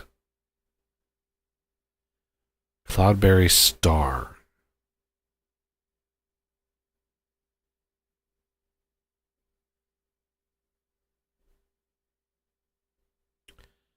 There must be a secondary.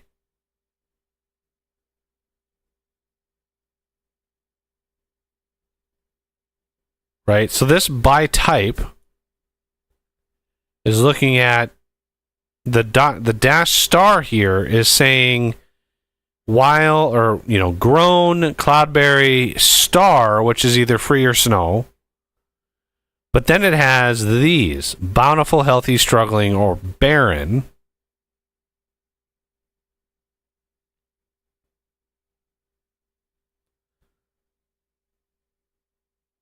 I don't know where those come from.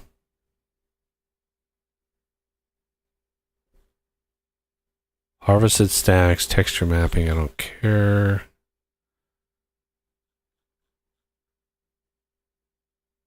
Can I just collapse? Yeah, there we go. Shape by type. I don't know where those are defined.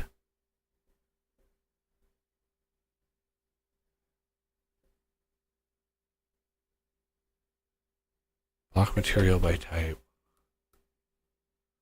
It's funny they put comments in these too. JSON does not. Comments are not permitted in JSON, and yet here they are.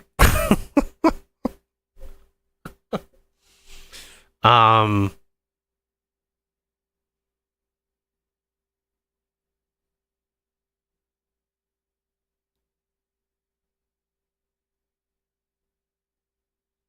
don't know where those nutrient use by health state, bountiful, healthy, struggling, barren. I don't know where these are defined.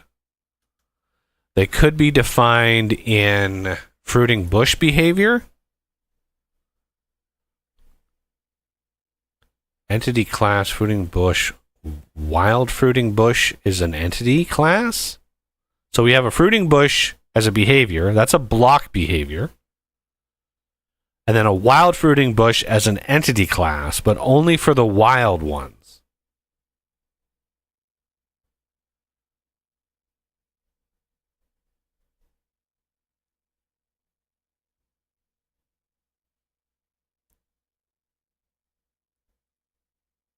Cutting block code. So in some way you're supposed to get cuttings. I don't know that I don't know how the new bush system works, but if we look at a crop, any old crops, you can see growth stage. Okay, cabbage growth stage. So growth dash crop dash cabbage dash, from 1 to 12.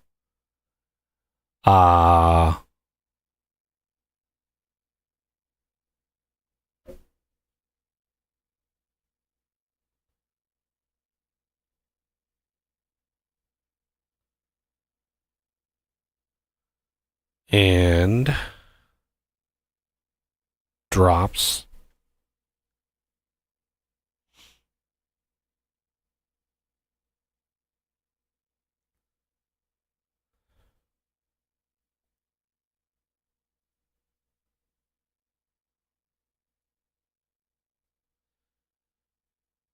So my code looks at fruiting bush, BE behavior fruiting bush. So I'm pulling in the behavior, growth state, ripe, get ripe drops. So I'm using the base game. I'm getting the base game stuff here. So when not, do remove, right? This is if you're in trim mode, right? Trim mode. Not remove.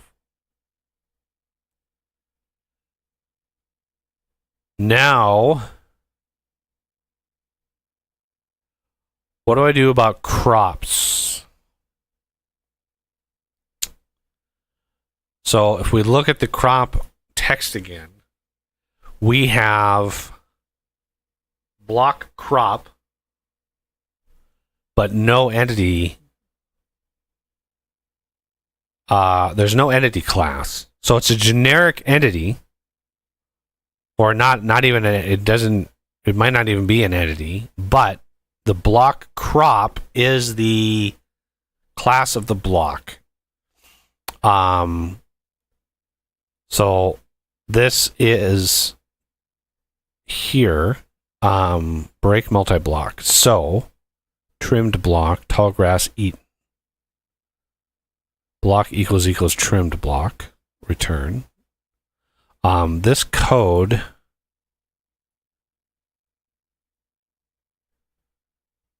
block selection position, key value pair key player. So this is, I think this is in, yeah, this is called per block. Try access. This is break multi-block. Okay, so in this, we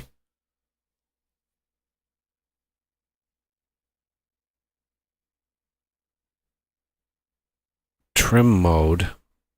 Yeah. So if we're not in trim mode, right? If we're in remove mode, it's just going to break the block, which admittedly is how you harvest stuff. But let's take a peek at the block crop actual, like, block crop.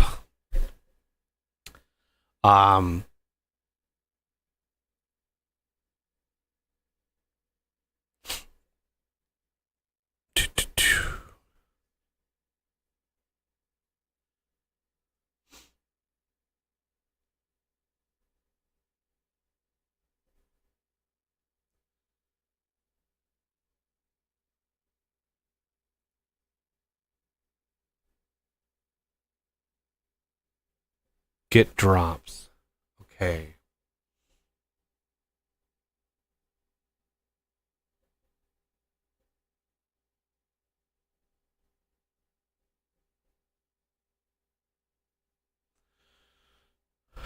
So we're grabbing if B farmland doesn't equals no. So it looks below itself, right? You have the block, right? The crop itself. It looks below, and if the block below it is not farmland, if BE farmland equals null, then it basically knows that it is a wild crop.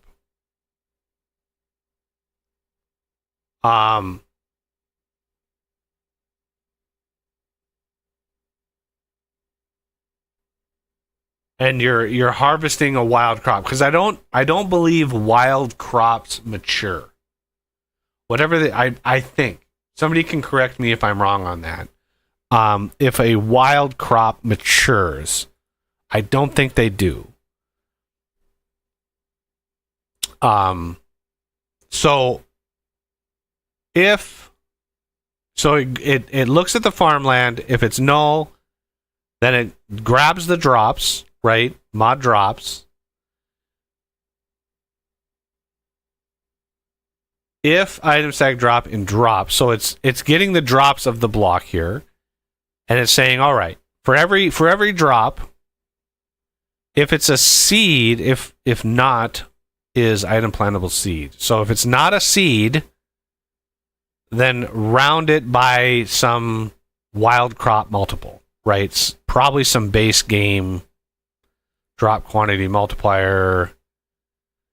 The entity stats, so if there's probably a type of like a class, like a farmer class that gets extra drops from plants. So that's where that comes from. Is, hey, there's a drop quantity multiplier. You might have like 1.2, right? So you get like 20% extra. So the drops are calculated from that. So grab that. And this still sets the stack size. That's funny. It completely ignores. It completely ignores the multiplier up here. You multiply the drops, and then you completely ignore it. Drop.stack size is basically like, why you're multiplying it again? Like, okay, but then if it is a seed, then it just adds the drop. It doesn't multiply the seeds, which that would be the useful things. The seeds would be useful. And then if BE farmland is not null, then get the drops from the farmland, because the farmland is actually the thing that basically manages it when you do it. Okay, so the get drops function will already be called when you break the block, right? So if you're not in trim mode, it's gonna harvest. It's gonna break the block, which harvests. It harvests it the normal way. So, yeah, the bug this person, the scythe does work. I forgot an E on that. This does work on crops and berry bushes, but you have to choose the right mode. Trim mode. Come on, type properly. Trim mode harvests berry bushes without breaking the bush. Remove mode will harvest crops. Make sure you are harvesting an area of all mature crops, as the AOE effect does care if the crop is fully mature and will remove it regardless.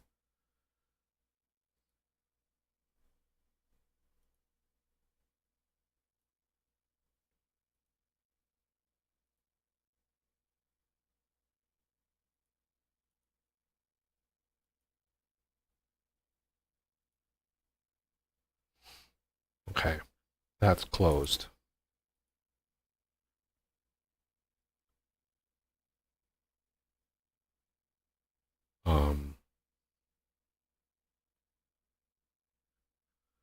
So let's verify that it works. This other one is just like,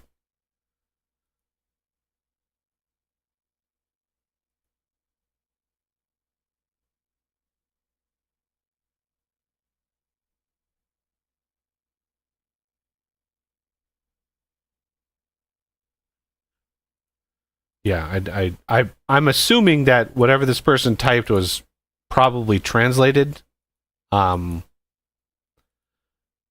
So like I need like step by step, like step 1, step 2, step 3. If you assume behavior in between steps, that assumed behavior might be where the bug is. So I need to know like explicitly what that is. As far as other mods, obviously there are some that have fallen by the wayside. Building gadgets is one. Ores a plenty. I think somebody posted an issue on this. Oh, that was, my God, that was 2023. Okay, that's pretty old. Angel Belt, I don't think there's any issues with this. Vintage Drawers, there's no issues with this.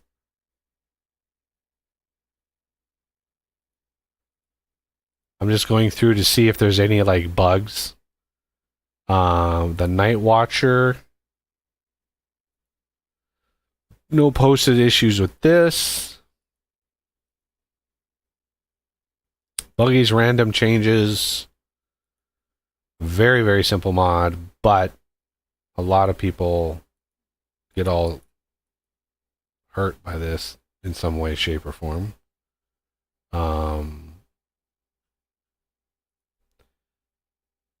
But I think that's it. Unless somebody else has a bug or something that, they haven't posted about. But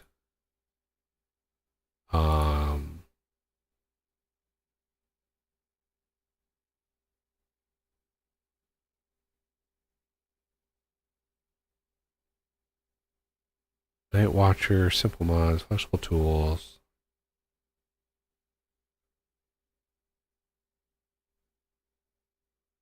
Crafting table. Old deposits.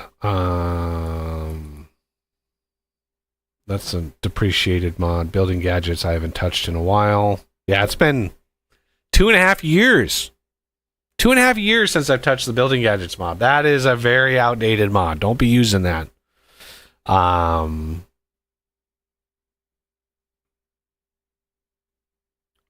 Excavator. Very old.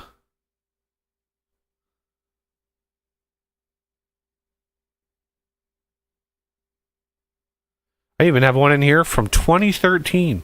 Enchanting Plus Minecraft. My dipping my toes way back in the day. I don't even have I've got 24 repos in here, 25. I don't even have all of my mods. I mean, I don't know if I've gotten up to 100 mods, but I know it's probably 50 mods over the years. For 30 different games. So it's been a while. I've made a lot of mods for a lot of different games.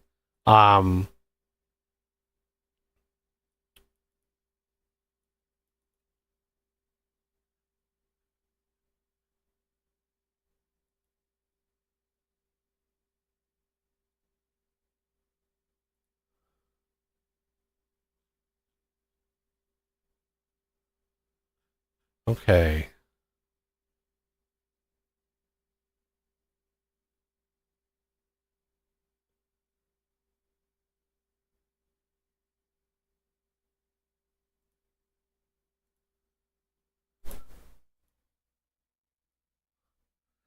Now, since we don't really have to do anything with the flexible tools mod, I don't know if I should recompile this. Because I haven't compiled it in a while, so let me go and do that. Let me, first of all, go to Properties, Package. Let's up this to 3.7. And then rebuild. Just so we're built against whatever what are we, 23.5 or something like that? So it works. The World Eater, again, none of these are actually not working. They're all working.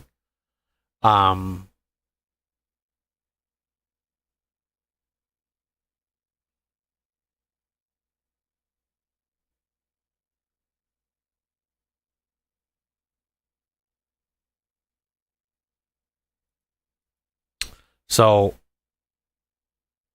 yeah, we recompiled it. So 3.7. Now, if I exit Visual Studio, it's going to try to update. And then God only knows how long that's going to take. So let me just close solution. And just reload just Visual Studio or Vintage Engineering. And then rezip.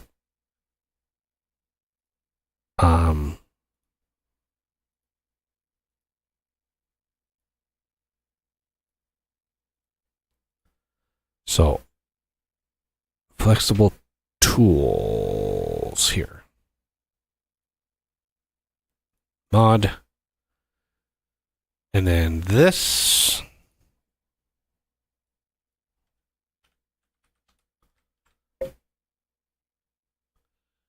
Just to make sure it's compiled against the latest version of it, Vintage Story. which is, if I look to see, we might even have an update for it. We do.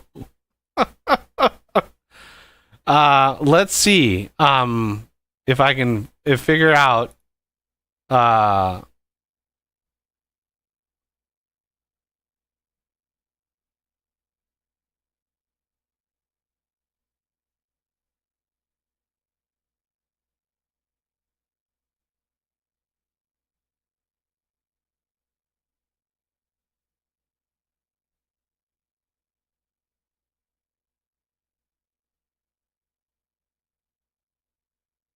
horses news.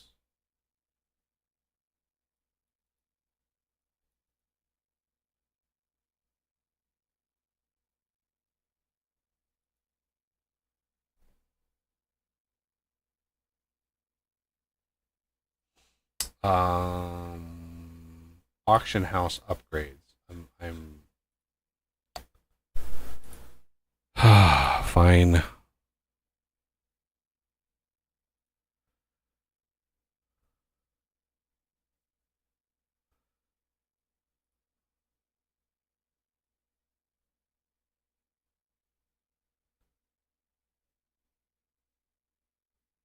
I have to close solution.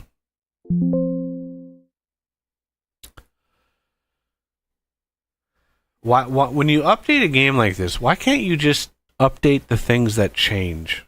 Is there some technical reason why you have to basically re-download the whole thing? It's 107 megs. I mean, it's not that bad, but I've seen game updates for Steam that are like I have like Grounded 2, right? Like they came out with an update that had two different things fixed, and it was a 6 gig download for like two minor like fixes in the game. Like 6 gigs I had to download for that. Like, is that necessary?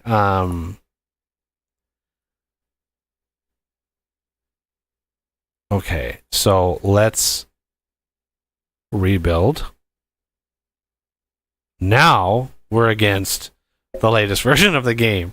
So now I can close this one because I don't want to post like, hey, this has been compiled against, blah, blah, blah, the latest version, unless it has been compiled against the latest version. So 3.7. Okay. So this would be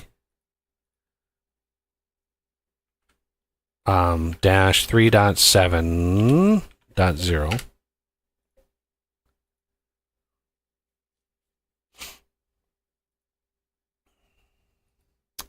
And files.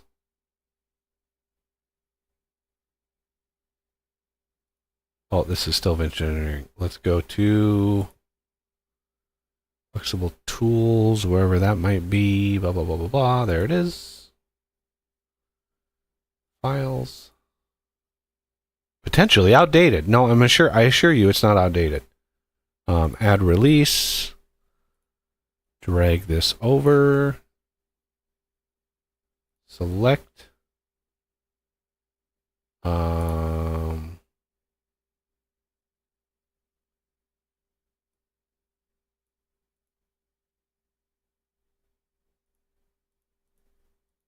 Whatever.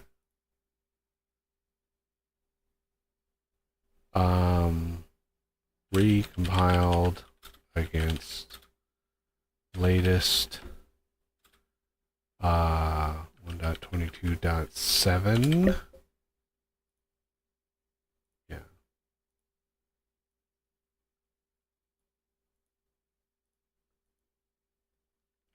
Latest game version 1.22.7 should work with all 1.22 versions, however.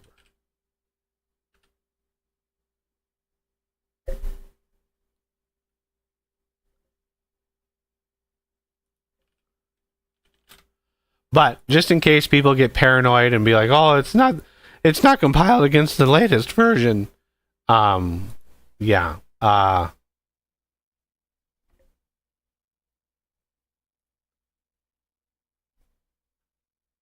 So we have a new one just compiled against the latest 1.22.7 for flexible tools. So that one's been updated.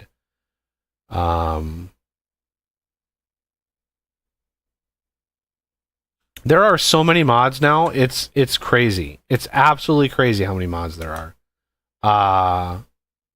I don't even know if there's a list anymore. How do I know? How do I figure out how many mods there are?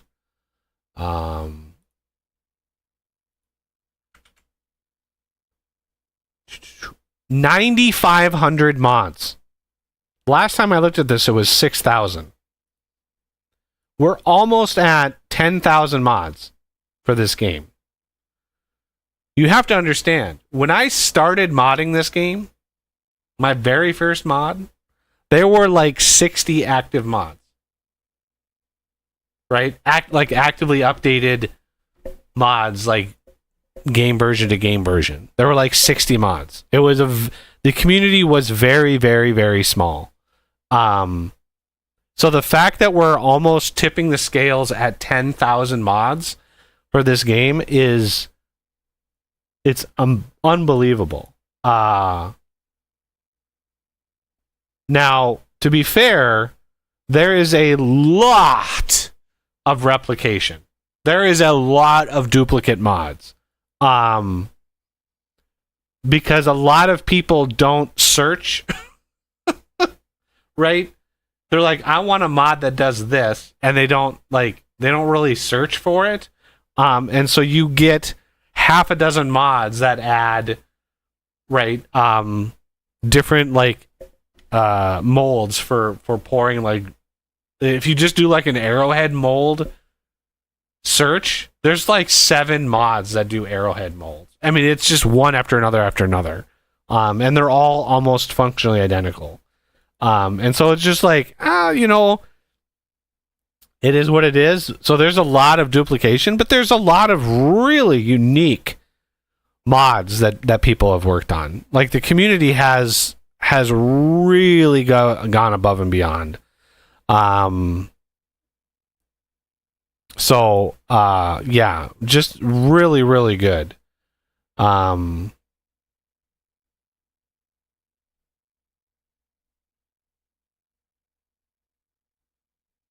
So yeah, a lot of really good creativity. Some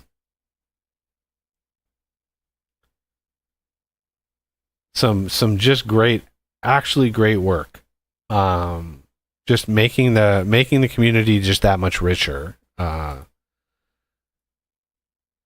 It's surprising to me that my vintage drawers mod has only been downloaded 136 times. I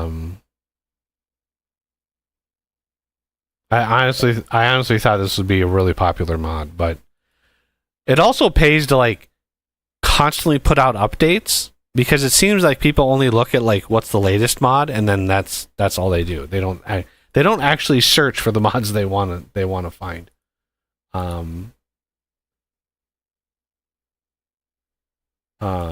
So yeah, I don't know.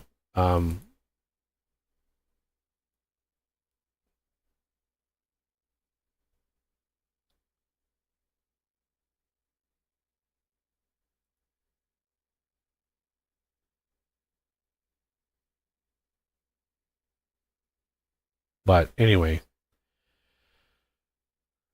I will, once I get those last few. Oh wow! Somebody made a like gondola cable car system. Jesus, that's amazing.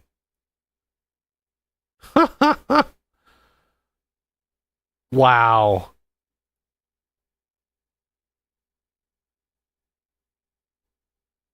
How in the world did they do that?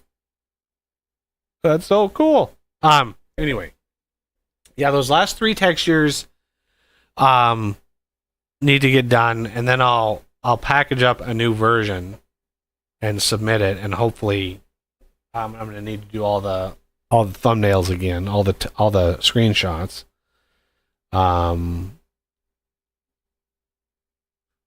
But yeah, that's going to be a whole process. The updated flexible tools, well, the recompiled flexible tools mod is done.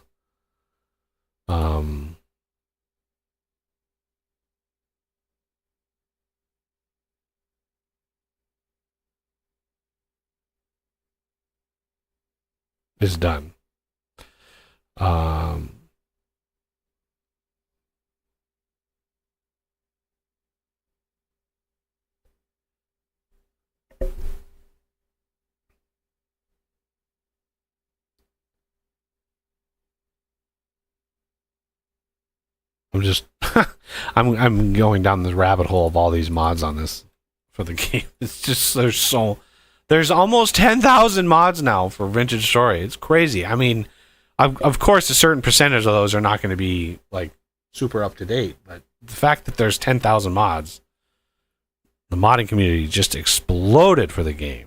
I like to think that I had some small, tiny little part of that. With all the modding tutorials and stuff that I did for the game. But yeah, the textures have been redone. Except for these three right in here. These are the last three.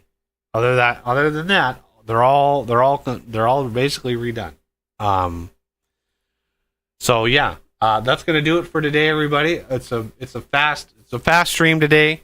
No stream on Saturday. I have to take my dad to a wedding out of town.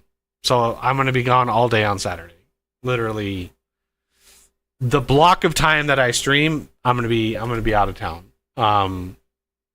So yeah, I didn't want to, but what are you going to do?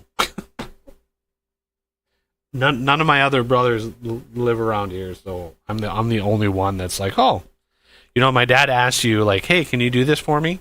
It's not a question. It is a, hey, you're gonna do this, whether you like it or not. So yeah, we're gonna be out of town on Saturday, but yeah, so hopefully this weekend all the texture polish gets done. If they're still butthurt about the shape of the chemical plant, fuck man, I don't know. I don't know what. It's all custom shape. I built the shape myself. Like I did it on stream, for Christ's sakes. So, anyway, hopefully the rest of it gets done this weekend, and we can move on with our life and actually get some stuff done for the mod, and go from there. But anyway, thank you all for coming by. Hope to see you next week. Have a great rest of the week and a great weekend. And yeah, go outside and enjoy the nice weather while we have it. Winter is coming. So yeah. See you next week.